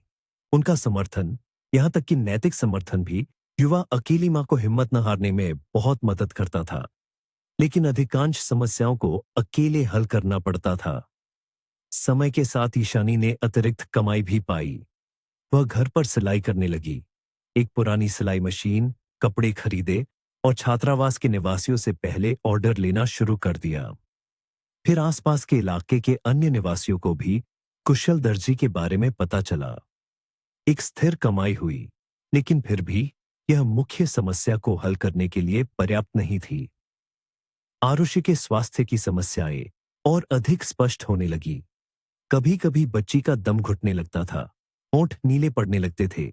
वह दिल पकड़कर रोती थी, दर्द हो रहा है, दर्द हो रहा है। ईशानी लाचारी से रोती थी। वह अपनी बच्ची की किसी भी तरह से मदद नहीं कर सकती थी। डॉक्टरों ने एक स्वर में कहा कि ऑपरेशन की आवश्यकता है, अन्यथा हर साल समस्या और भी बढ़ जाएगी और एक दिन कमजोर दिल साथ नहीं देगा। ईशानी फिर से फंडों में भागी। इस पूरे समय वह और उसकी बेटी वहां पंजीकृत थे, लेकिन कोई मदद नहीं मिली। और जाने और जोर देने के लिए ईशानी के पास शारीरिक रूप से समय नहीं था। इस दुनिया में जीवित रहना था, काम करना था। ईशानी फंडों में जाने और अंतहीन सिलाई के बीच फंसी हुई थी। बेटी कमजोर स्वास्थ्य के कारण स्कूल नहीं जाती थी, इसलिए वह हर समय साथ रहती थी। और तुम और क्या चाहती हो? फंडों में उसे कहते थे। हमने तुम्हारी जानकारी जहां भी संभव था रखी है, लेकिन ऐसे बच्चे हैं जिन्हें पैसे की अधिक आवश्यकता है। तुम्हारी बच्ची बढ़ रही है, विकसित हो रही है, और ऐसे छोटे बच्चे हैं जो खुद सांस भी नहीं ले सकते, तो उन्हें पहले पैसे मिलते हैं। लेकिन मेरी बच्ची भी बीमार है, ईशानी रोई। हम समझते हैं और जो भी संभव है वह करते हैं। तुम प्रायोजकों की तलाश करो, शायद कोई जवाब दे। और कौन से प्रायोजक? रेखा, सुनीता, कमला? वे खुद कुछ पैसों पर जीते हैं। वे एक दूसरे को फोन करते हैं, कभी कभी आते हैं। महिलाओं ने अपने शहर में एक सहायता समूह बनाया और ईशानी ने इंटरनेट पर आरुषि के इलाज के लिए एक समूह बनाया। लेकिन वहां भी कोई प्रगति नहीं हुई।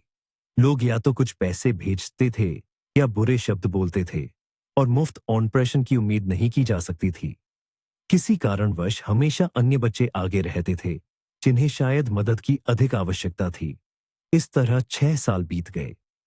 जल्द ही आरुषि स्कूल जाने वाली थी और ईशानी समझ रही थी कि यह उसकी बेटी के लिए एक गंभीर परीक्षा होगी।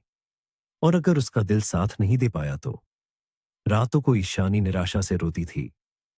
कभी कभी उसे रोहन याद आता था।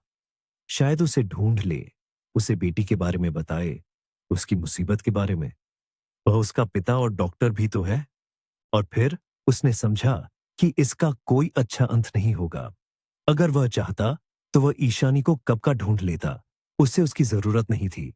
खेला और फेंक दिया। हाँ, वे अलग थे, और इस बात का एहसास ईशानी को और भी दर्दनाक बना देता था। एक दिन शाम को ईशानी को याद आया, दूध और ब्रेड खत्म हो गए थे। पास की दुकान 8 बजे तक खुली थी। अब पौने 8 बज रहे थे। आरुषि को उठाया। वह खरीदारी के लिए भाग गई। दुकान बगल के घर में है, पहुंच जाएगी। लेकिन ऐसा नहीं हुआ। इमारत के नीचे आरुषि ने अचानक नखरे करने शुरू कर दिए और पास के बगीचे की ओर उंगली से इशारा किया। वहां बच्चों का खेल का मैदान था। मैं रेत के ढेर में खेलना चाहती हूं, बेटी रोने लगी।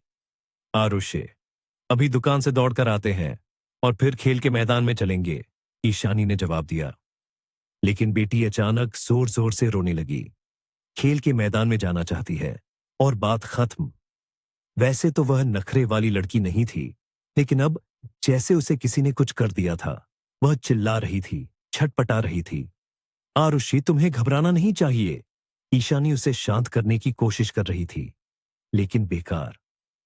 तभी उन्हें बच्चों के साथ घूम रही अन्य माँओं ने देखा, जो ईशानी को जानती थी, और उन्होंने लड़की की देखभाल करने की पेशकश की। ओह, तुम्हारा बहुत बहुत धन्यवाद। ईशानी खुश हो गई। मैं बस 2 मिनट के लिए दुकान तक और वापस। तुम सोचो मत। मेरी आरुषि शांत है। मुझे नहीं पता कि उसे अचानक क्या हुआ, और उसे घबराना नहीं चाहिए। ईशानी, चिंता मत करो। एक मां मुस्कुराई। दुकान जाओ और हम रेत के ढेर में जाएंगे। हाँ डार्लिंग। उसने छोटी बच्ची का हाथ पकड़ा। लड़की तुरंत शांत हो गई। समझ गई कि उसने अपनी बात मनवा ली है। दुकान में बंद होने का समय होने के बावजूद काफी भीड़ थी। ईशानी के सामने 5 लोग लाइन में थे, लेकिन युवा मां चिंतित नहीं थी। आरुषि अपने पड़ोसियों और उनके बच्चों को जानती थी और उसकी अनुपस्थिति में खुशी से खेलेगी। और इस बीच बच्चों के खेल के मैदान में एक नाटक हो रहा था। आरुषि रेत के ढेर के पास आई। एक फॉर्म लेने के लिए बैठ गई। तभी अचानक एक तरफ गिर गई और घर घर आने लगी। पूरी नीली पड़ गई। फिर द्वारे पड़ने लगे। माएं दहशत में जम गई। किसी को नहीं पता था कि क्या करना है। एम्बुलेंस! तुरंत डॉक्टर!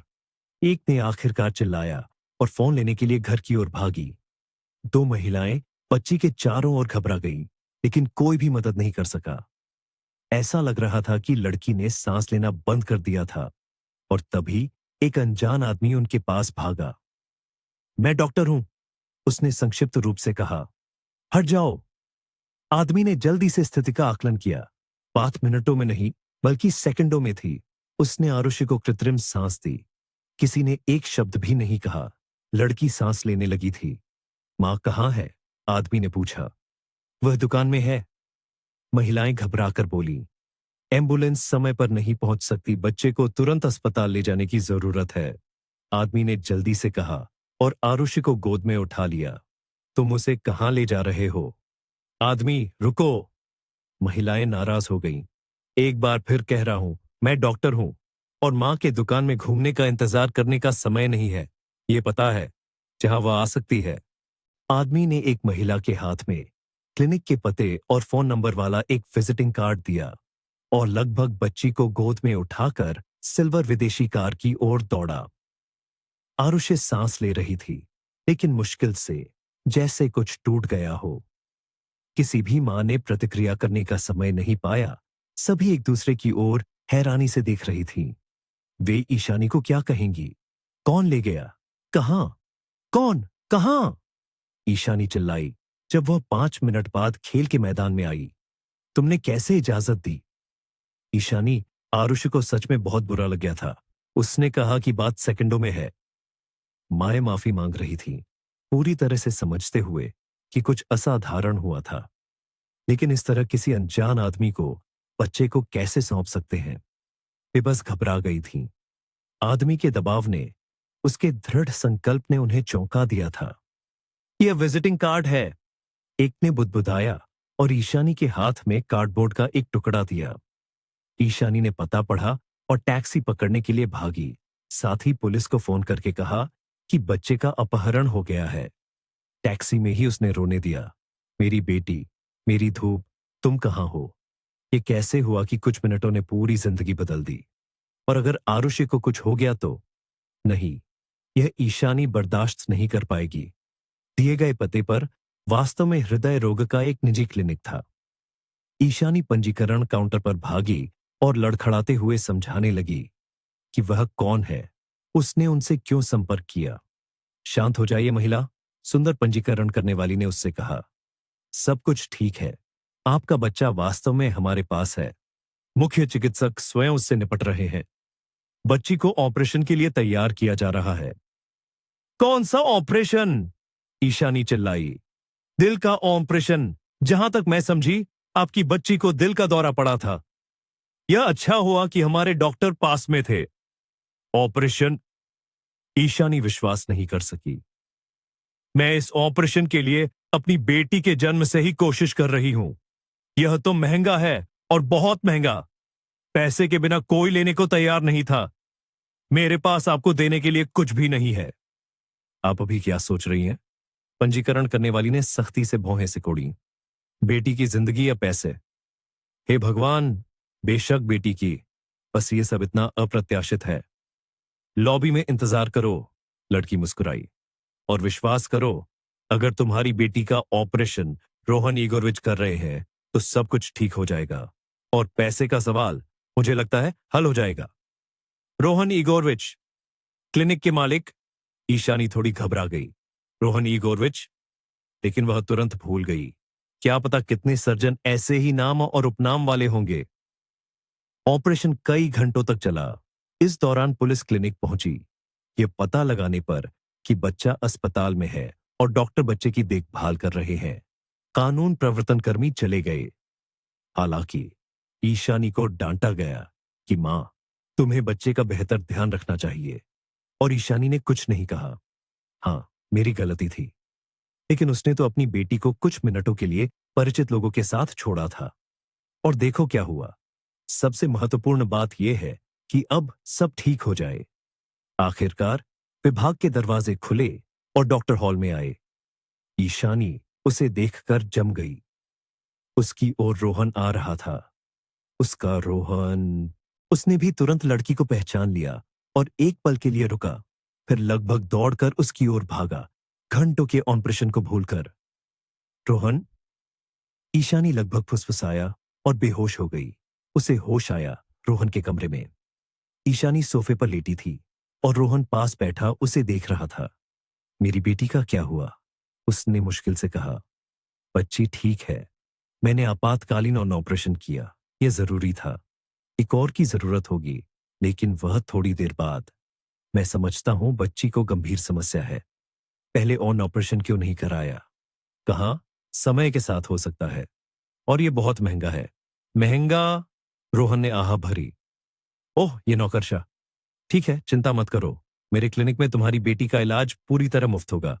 मुझे बस उसके कागजात चाहिए। वैसे तो मुझे बच्ची का नाम भी नहीं पता। आरुषि। उसका नाम आरुषि है। ईशानी ने उसकी ओर देखा और उसे लगा कि वह कुछ महत्वपूर्ण कहने वाली है। और यह तुम्हारी बेटी है? ईशानी ने फुसफुसाया। यह सुनकर रोहन के चेहरे का रंग बदल गया। वह घबरा गया था। ईशानी! वह चिल्लाया। क्यों? तुमने इतने सालों तक अचानक गायब क्यों हो गई? मैं तुम्हें ढूंढ रहा था। और मेरे पास और क्या विकल्प था जब तुम्हारी मां ने कहा कि तुम किसी और से शादी कर रहे हो? लेकिन यह सच नहीं है। मेरे पास तुम ही थी। झूठ मत बोलो। ईशानी रोई। मैंने तुम्हें कैफे में देखा था और उसने बताया कि कितने साल पहले उसने उसे किसी और के साथ देखा था। रोहन सुन रहा था और उदास होता जा रहा था। नहीं हो सकता। वह नताशा तब इतनी अचानक क्यों दिखाई दी? उसने मिलने के लिए कहा था। हाँ, मैंने तुमसे उस समय झूठ बोला था कि मैं दोस्तों के पास जा रहा हूं ताकि तुम्हें दुख न हो। नताशा ने फोन किया और मिलने की विनती की। फिर कैफे में चुंबन लेने लगी। ईशानी, मेरा उससे कभी कुछ नहीं था, ना तुमसे पहले न बाद में। और जब मैं तुम्हारे साथ रहता था तो मैं केवल तुमसे प्यार करता था और अब भी प्यार करता हूं। और नताशा, अब मैं समझता हूं कि यह सब मां ने करवाया था। वे पिताजी के साथ चाहते थे कि मैं नताशा से शादी करूं, तो शादी की। ईशानी, मैं फिर से दोहराता हूं, मैं इन सभी सालों से तुम्हें प्यार करता रहा हूं और करता रहूंगा। उन्होंने एक दूसरे की ओर देखा और फिर गले लग गए। ऐसे ही बैठे रहे, गले लगे और चुप रहे। वे किसी और की साजिशों के कारण कैसे अलग हो गए? दो प्यार करने वाले दिल बिछड़ गए और फिर किस्मत ने उन्हें फिर से मिला दिया। रोहन ने बताया कि ईशानी के गायब होने के बाद उसने उसे बहुत ढूंढा। वह उसके छात्रावास में काम पर गया, लेकिन कोई भी कुछ खास नहीं बता सका। ईशानी जैसे गायब हो गई थी, वैसे उसने गीता को तब छात्रावास में देखा था। रोहन से यह जानकर कि ईशानी गायब हो गई है, उसने केवल खिलखिलाकर कहा, चिड़िया उड़ गई। और यूनिवर्सिटी पूरी करने के बाद रोहन विदेश चला गया।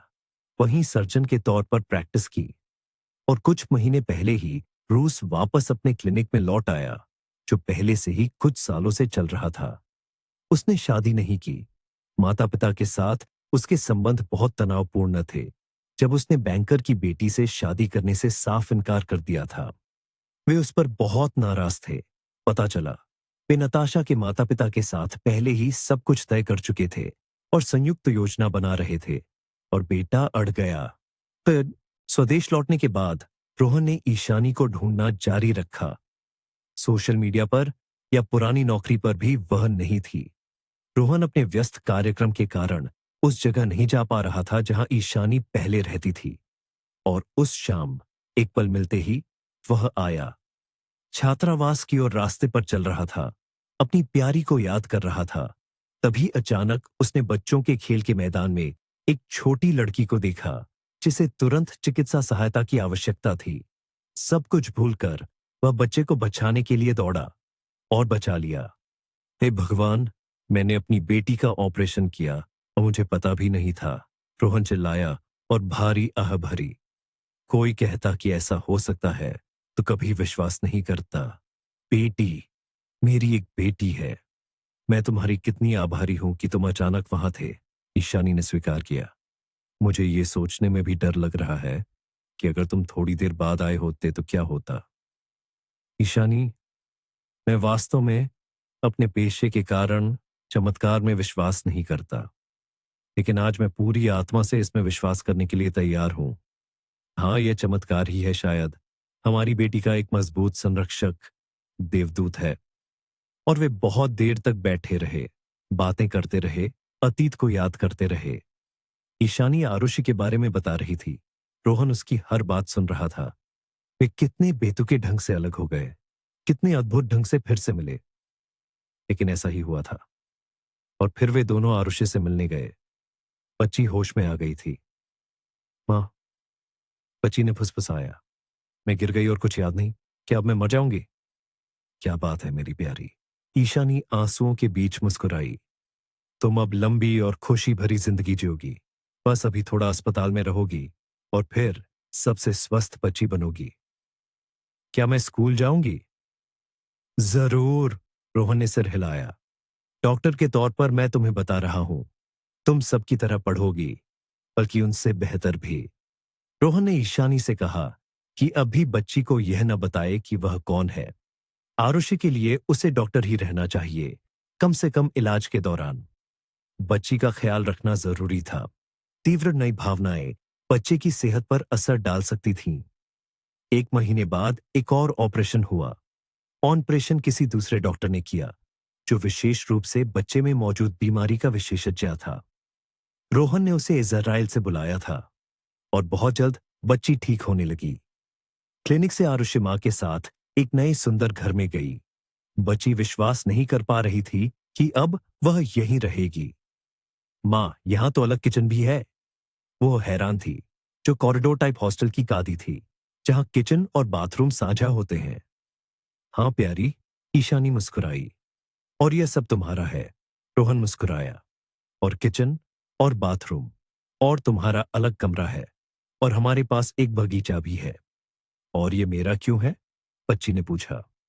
रोहन थोड़ा झिझका, क्योंकि उन्होंने अभी तक आरुषि को यह नहीं बताया था कि वह कौन है।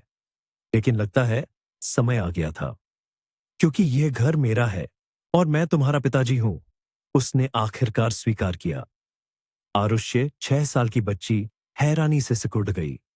पिताजी, और फिर खुशी से चिल्लाई, पिताजी, और रोहन को गले लगा लिया। और फिर शादी का दिन आ गया।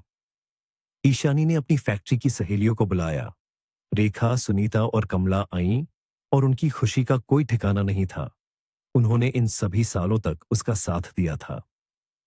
ओ ईशानी, तुम कितनी खूबसूरत लग रही हो, सुनीता ने शादी की पोशाक में ईशानी को देखकर कहा। और मैंने तो पूरी जिंदगी सपना देखा था, लेकिन कभी सफेद पोशाक नहीं पहनी। जल्द ही बेटी की शादी करनी है और मैं खुद कभी दुल्हन नहीं बनी। सुनीता, सुनीता! ईशानी हंसी। हालांकि उसकी सहेली उससे 15 साल बड़ी थी। वे हमेशा बराबर की उम्र की तरह बातें करती थीं। मुझे यकीन है तुम्हारा सब कुछ अभी भी होगा। बेशक होगा सुनीता, कमला ने हंसकर कहा। मैं अब ईशानी के उदाहरण से कह सकती हूं कि सभी मर्द बुरे नहीं होते। देखो, रोहन तो बहुत अच्छा मर्द है। हाँ, रेखा ने नाक से कोड़ी। बस ये लुप्तप्राय प्रजातियों में से एक न हो। और चारों जोर से हंस पड़े। फिर जश्न हुआ, फिर रेस्तरां। सहेलियां बारी बारी से आरुषि का ध्यान रखती थीं, जब तक ईशानी और रोहन फोटो सेशन में थे, शुभकामनाएं स्वीकार कर रहे थे, नाच रहे थे। लेकिन ज्यादातर बच्ची माता पिता के साथ थी। बच्ची बहुत खुश थी। माँ की शादी हो गई है और अब उसका भी पिताजी है, जैसे अन्य बच्चों का होता है। यह कितना शानदार है और दिल में अब दर्द नहीं होता। यह कितनी बड़ी खुशी है। लेकिन रोहन के माता पिता शादी में नहीं थे।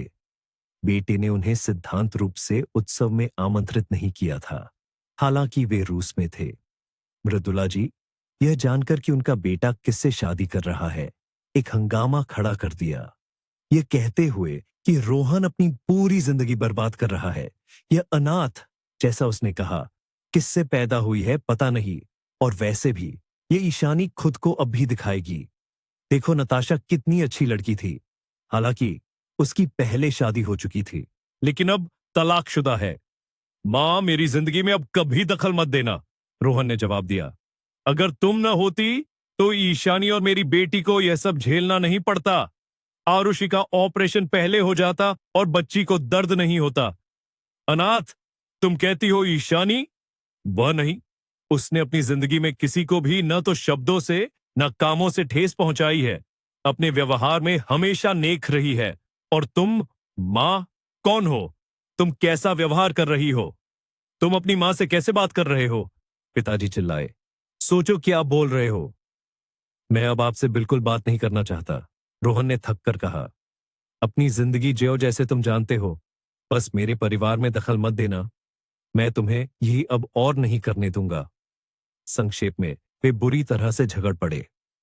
रोहन बेशक थोड़ा दुखी था कि उसके माता पिता ने उसकी प्यारी महिला के प्रति बुरा व्यवहार किया था, लेकिन उन्हें समझाने का कोई फायदा नहीं, यह वह समझता था। और इसलिए उनके बीच बातचीत बंद हो गई। मैडम, और 6 महीने बीत गए। रोहन अभी भी अपने क्लिनिक में काम कर रहा था। ईशानी घर पर बेटी और घर का काम कर रही थी। उनके पास घर की मदद के लिए एक सहायक थी, लेकिन ईशानी खुद भी बहुत कुछ करती थी। उसे पसंद नहीं था कि कोई बाहरी व्यक्ति, जैसे उसके कपड़े प्रेस करे या बेडरूम की सफाई करे। ईशानी को बगीचे में काम करना पसंद था। उसने गुलाबों का एक विशाल फूल बाग लगाया और अब उनके घर में एक छोटा सा स्पिट्स भी रहता था, एक सफेद मजेदार पिल्ला, जैसा बचपन में था। ईशानी ने उसका नाम पुष्को रखा। आरुषि को उसके साथ खेलना बहुत पसंद था और ईशानी खुद भी पिल्ले के साथ खेलती थी। कभी कभी वह सिलाई मशीन पर बैठ जाती और कुछ दिलचस्प सिलती। कभी आरुषि के लिए पोशाक, कभी अपने लिए ड्रेस। एक बार उसने रोहन के लिए शर्ट सिली। जब उसने अपनी नई शर्ट पहनी तो विश्वास नहीं कर सका कि उसकी पत्नी सिलाई मशीन में इतनी कुशल है। उसने बेशक उसे वही मशीन खरीद कर दी थी जो ईशानी ने मांगी थी, लेकिन वह सोच भी नहीं सकता था कि उसकी प्यारी के हाथ कितने सुनहरे थे। ईशानी, तुम्हारी शर्ट को किसी ब्रांडेड चीज से अलग नहीं किया जा सकता? वह शर्ट देखते हुए उत्साहित था। मैं तुम्हारी ऐसी दर्जी हूं। ईशानी विनम्रता से मुस्कुराई। तुम जानते हो, मुझे काम के बिना बहुत याद आती है। घर पर बैठना बहुत अजीब लगता है। शायद मैं कहीं काम कर लूं। क्लिनिक के मुख्य चिकित्सक की पत्नी फैक्ट्री में बिस्तर की चादरें सिलाएगी। रोहन मुस्कुराया।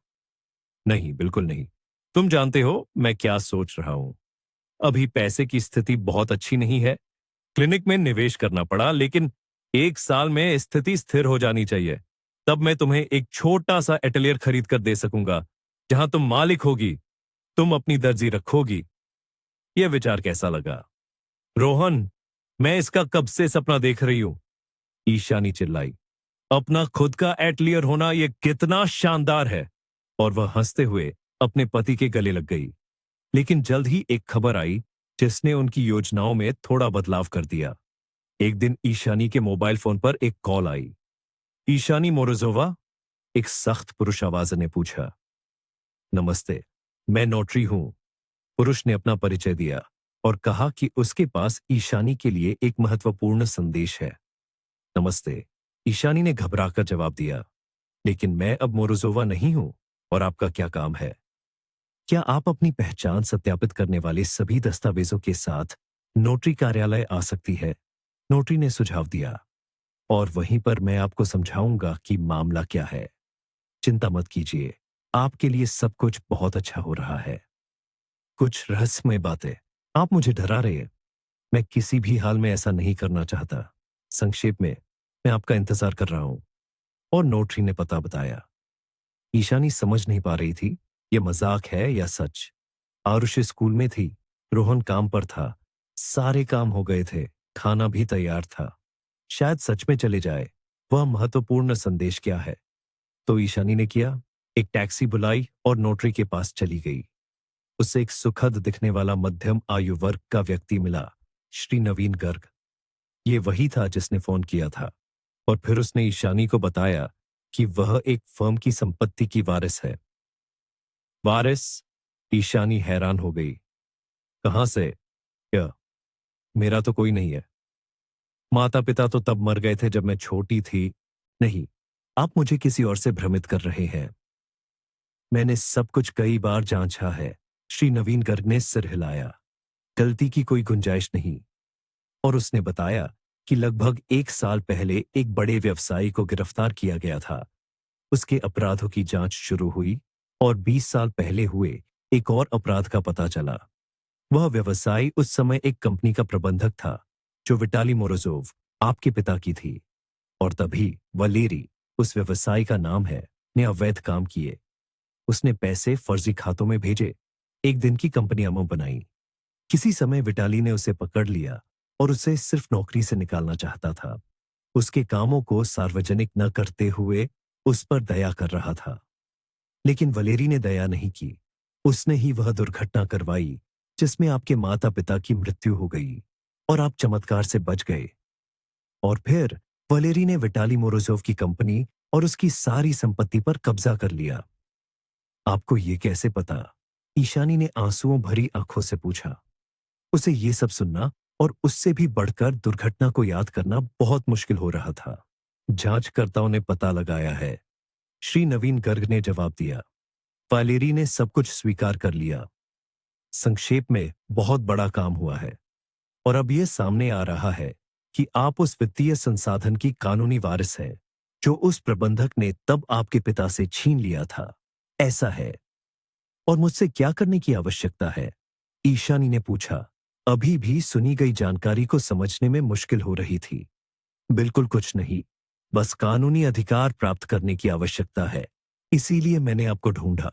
और यह, मुझे कहना होगा, एक आसान काम नहीं था। 2 अनाथालय जाने पड़े, गांव गया, फिर फैक्ट्रियों में। संक्षेप में, हर जगह खोजा। और आप, पता चला, बिल्कुल पास में थी। हाँ, यह अद्भुत तरीके से हुआ। ईशानी मुस्कुराई। और तभी उसे याद आया, और मेरे पूर्व अभिभावक कैसे हैं? और वे अब नहीं हैं। श्री नवीन गर्ग ने आह भरी। शराब पीकर मर गए। ईशानी ने सिर्फ आह भरी। हाँ, वह भी उसकी जिंदगी थी। वह उस गांव में जवानी से नहीं गई थी। उसे वहां कुछ नहीं करना था। खासकर इसलिए क्योंकि रोहन की दादी, शांति देवी, तब मर गई थी जब वह सिलाई स्कूल में पढ़ती थी। ऐसा हुआ। शाम को उसने सब कुछ अपने पति को बताया। रोहन को भी इस कहानी पर तुरंत विश्वास नहीं हुआ। उसे लगा कि उसकी पत्नी को कोई धोखा देना चाहता है। और नोटरी से मिले सभी दस्तावेजों का अध्ययन करने के बाद ही उसने सहमति दी। सब कुछ सच लग रहा था। कुछ समय बाद ईशानी को विरासत का अधिकार मिल गया। लेकिन उस फॉर्म में काम करने की, जो सब कंप्यूटर तकनीक से जुड़ी थी, युवा महिला की कोई इच्छा नहीं थी। उसके लिए यह मुश्किल भी था और दिलचस्प भी नहीं। और इसलिए ईशानी ने अपनी संपत्ति बेचने का फैसला किया, जिससे अन्य साझेदार खुश हुए। अच्छी खासी रकम मिलने के बाद ईशानी घबरा गई और वह इस ढेर सारे पैसे का क्या करे। उसने अधिकांश पैसे पति को क्लिनिक के विकास के लिए देने का फैसला किया। और रोहन अचानक विरोध करने लगा। और यह भी नहीं चाहिए था कि मैं महिला से पैसे लूं, पत्नी से भी। ईशानी, क्या तुम अपने एटलियर के सपने को भूल गई हो? तुम्हारे पास पूरी एक श्रृंखला के लिए पैसे होंगे, उसने कहा। हाँ, भूली नहीं, बेशक। बस जब यह एक सपना होता है तो तुम खुद को ज्यादा बहादुर महसूस करती हो। और जब ये सामने हो, कृपया फैसला करो, तो डर लगता है। मैं घबरा गई, क्या मैं कर पाऊंगी? हाँ, जरूर कर पाओगी। ओह, इसमें तो इतना कुछ करना है। मुझे यह भी नहीं पता कि कहां से शुरू करूं। चिंता मत करो, रोहन हंस पड़ा। आजकल ऐसे विशेष लोग हैं जो फॉर्म बनाने में मदद करते हैं, सभी संगठनात्मक मुद्दों को सुलझाते हैं। मैं उन्हें ढूंढूंगा। और तुम विवरणों पर विचार करना। जैसे, क्या तुमने सोचा स्टाफ में किसे लोगी? मैंने कुछ भी नहीं सोचा, लेकिन शायद लड़कियों को बुलाना चाहिए। रेखा, सुनीता और कमला, वे तो बेहतरीन दर्जी हैं। मुझे लगता है यह सही फैसला है। रोहन ने सिर हिलाया। तुम्हारी ऐसी सहेलियां है कि कोई भी संकट तुम्हें डरा नहीं पाएगा। और जल्द ही सहेलियां ईशानी के पास आईं। उसने उन्हें शहर में बसने में मदद की, उन्हें किराए पर फ्लैट दिलाए। महिलाएं यूं थोड़ी घबरा गई थीं। शायद वे इस काम में व्यर्थ ही फंस गई थीं। लेकिन जब एटिलियर की श्रृंखला काम करने लगी और पहले ऑर्डर आने लगे, तो यह स्पष्ट हो गया कि वे सब कुछ कर लेंगी। 1 साल बाद एटलियर की श्रृंखला बिजली फल फूल रही थी। नाम बिजली ईशानी ने रखा था। रेखा, सुनीता और रोहन खुद भी हैरान थे। बिजली क्यों दोस्त? रेखा ने कहा। मैं समझती हूं। अगर तुम एटलियर का नाम अपने नाम पर, बेटी के नाम पर, दिवंगत मां या पिता के नाम पर रखती, या यहां तक कि पुष्को के नाम पर भी, जैसे तुम्हारे कुत्ते का नाम है। लेकिन बिजली क्यों? और तुम जानती हो मैं क्या सोच रही थी जब माता पिता की मृत्यु के बाद मैं गांव में आई और इतने सालों तक अभिभावकों के साथ रही जिन्होंने मुझे सताया। ईशानी ने जवाब दिया। मैंने सपना देखा था कि एक दिन बिजली गिरेगी, सब कुछ चमक जाएगा और मेरी जिंदगी बदल जाएगी। वह गरज का धमाका तब गेट पर जब रोहन आया, वह मेरी बिजली थी, समझी? एक संकेत कि सब कुछ बदल जाएगा, कि अंधेरा छट जाएगा। अब मुझे यकीन है कि सब कुछ सबसे बुरा पीछे रह गया है। मेरे साथ अब सिर्फ वही लोग हैं जिन्हें मैं खुशी दे सकती हूं और जिनसे मुझे खुशी मिलती है, कुछ ऐसा ही। और बिजली का विकास जारी रहा। कर्मचारियों का वेतन अच्छा था। ईशानी की सहेलियां समय के साथ अपार्टमेंट भी खरीद सकीं। सुनीता अपने बच्चों को ले आई और शादी भी कर ली। जिनेदा को भी एक अच्छा आदमी मिला और अब यह दावा नहीं करती कि पुरुषों में कोई योग्य नहीं है। पता चला है। और सिर्फ रेखा अकेली है। हालांकि नहीं, अकेली नहीं। महिला एक अनाथालय से एक लड़की गोद लेने की सोच रही थी। एक छोटी बच्ची से मिली, उसे सप्ताहांत पर अपने घर ले आती है, दस्तावेज तैयार कर रही है। हाँ, वह जरूर कर लेगी। और एटलियर में अमीर लोग आने लगे। सभी को मारिया से एक पोशाक चाहिए थी। युवा महिला को विभिन्न टेलीविजन कार्यक्रमों में आमंत्रित किया जाने लगा। उसका साक्षात्कार लिया जाने लगा। ईशानी बेशक सहमत होती थी। अपने व्यस्त कार्यक्रम के बावजूद वह हमेशा अपनी बेटी और पति के लिए समय निकालती थी, क्योंकि पहले की तरह उसके लिए परिवार सबसे महत्वपूर्ण था। और एक दिन उसकी सास का फोन आया। मृदुला जी? ईशानी हैरान हो गई। बताइए। ईशानी, सास मीठी आवाज में गाई। और मैंने यहां पत्रिका में तुम्हारे काम के बारे में पढ़ा। तुम कितनी कमाल की हो और तस्वीरें भी कितनी अच्छी हैं। रोहन को तो कब से नहीं देखा। पोती कितनी खूबसूरत है। वह कितनी बड़ी हो गई, जल्द ही 10 साल की होगी। वाह। और दादी और दादाजी से अभी तक नहीं मिली। ईशानी, कृपया हमें अपने घर बुलाओ। मुझे और विक्रम को तुमसे बात करने की बहुत इच्छा है, सारी शिकायतें भूलने की। हम करीबी लोग हैं। हाँ मृदुला जी, आप सही कह रही हैं। हम करीबी लोग हैं। लेकिन मैं रोहन से पूछूंगी, हम आपको कब स्वीकार कर सकते हैं? ठीक है, ठीक है। ईमानदारी से रोहन खुश हुआ कि माता पिता ने पहला कदम बढ़ाया। उसे दुख हुआ था कि वे उससे कोई बातचीत नहीं करना चाहते थे और यहां वे खुद ही आने की विनती कर रहे थे। बेशक मृदुला और विक्रम को उन्होंने रात के खाने पर बुलाया। लोबस्टर थे। मृदुला ने आंख भी नहीं झपकी, जैसे उसे याद ही न हो कि कई साल पहले एक सर्दी की शाम उसने ईशानी की अनाड़ीपन पर कैसे मजाक उड़ाया था। अब मारिया उपकरणों का आसानी से उपयोग कर रही थी और आरुषि भी। मृदुला पोती को देख रही थी और अपने मन में नोट कर रही थी कि वह बचपन में रोहन जैसी कितनी दिखती है। शायद वह गलत थी, लेकिन अभी मृदुला यह कह नहीं सकती थी। वह खुद को मजबूर नहीं कर सकती थी, बस मुस्कुरा रही थी। आरुषि लड़की उसे जवाब में मुस्कुरा रही थी। वह समझ नहीं पा रही थी कि दादाजी और दादी जी कहां इतने समय तक गायब थे। हमारा ऐसा काम है प्यारी। मृदुला ने आह भरी। दादाजी अक्सर दुनिया भर में घूमते हैं। अगर तुम चाहो तो तुम्हें भी कभी साथ ले जाएंगे। नहीं, ये मुश्किल है। ईशानी मुस्कुराई। आरुषि का यहाँ बहुत काम है। वह स्कूल जाती है, डांस क्लास जाती है, ड्राइंग क्लास जाती है। हमारी कितनी बहुमुखी विकसित पोती बढ़ रही है, विक्रम ने गर्व से कहा। मैं इतनी अच्छी हूं, आरुषि ने बिना किसी झूठे विनम्रता के जवाब दिया। और मुझे सर्जरी की किताबें पढ़ना भी पसंद है। सर्जरी? मृदुला हैरान हो गई। और तभी सब हैरान होकर आरुषि की ओर देखने लगे, यहां तक कि नौकरानी अलीना भी। ये कुछ नया था। माता पिता को भी यह नहीं पता था। हाँ, सर्जरी, आरुषि ने जवाब दिया। अभी मुझे वहां ज्यादा कुछ समझ नहीं आता। मैं ज्यादातर तस्वीरें देखती हूं, लेकिन भविष्य में मैं सब समझ जाऊंगी, क्योंकि मैं पिताजी जैसी बनना चाहती हूं, डॉक्टर। वाह! ईशानी हंसी। और मां जैसी फैशन डिजाइनर। क्यों नहीं? ओह मां, मुझे ड्राइंग पसंद नहीं। तो ड्राइंग क्लास क्यों जाती हो? विक्रम को समझ नहीं आया। मैं वहां जाती हूं क्योंकि वहां एक लड़का जाता है जो मुझे बहुत पसंद है। लड़की ने स्वीकार किया और सभी एक साथ हंस पड़े। और रात के खाने के बाद माता पिता को विदा करके ईशानी और रोहन बहुत देर तक लिविंग रूम में बैठे रहे, बातें करते रहे। दिलचस्प है, क्या इस बार मृदुला और विक्रम के साथ रिश्ते बन पाएंगे? रोहन बहुत उम्मीद कर रहा है। ईशानी अभी भी संदेह में है। कोई बात नहीं, समय बताएगा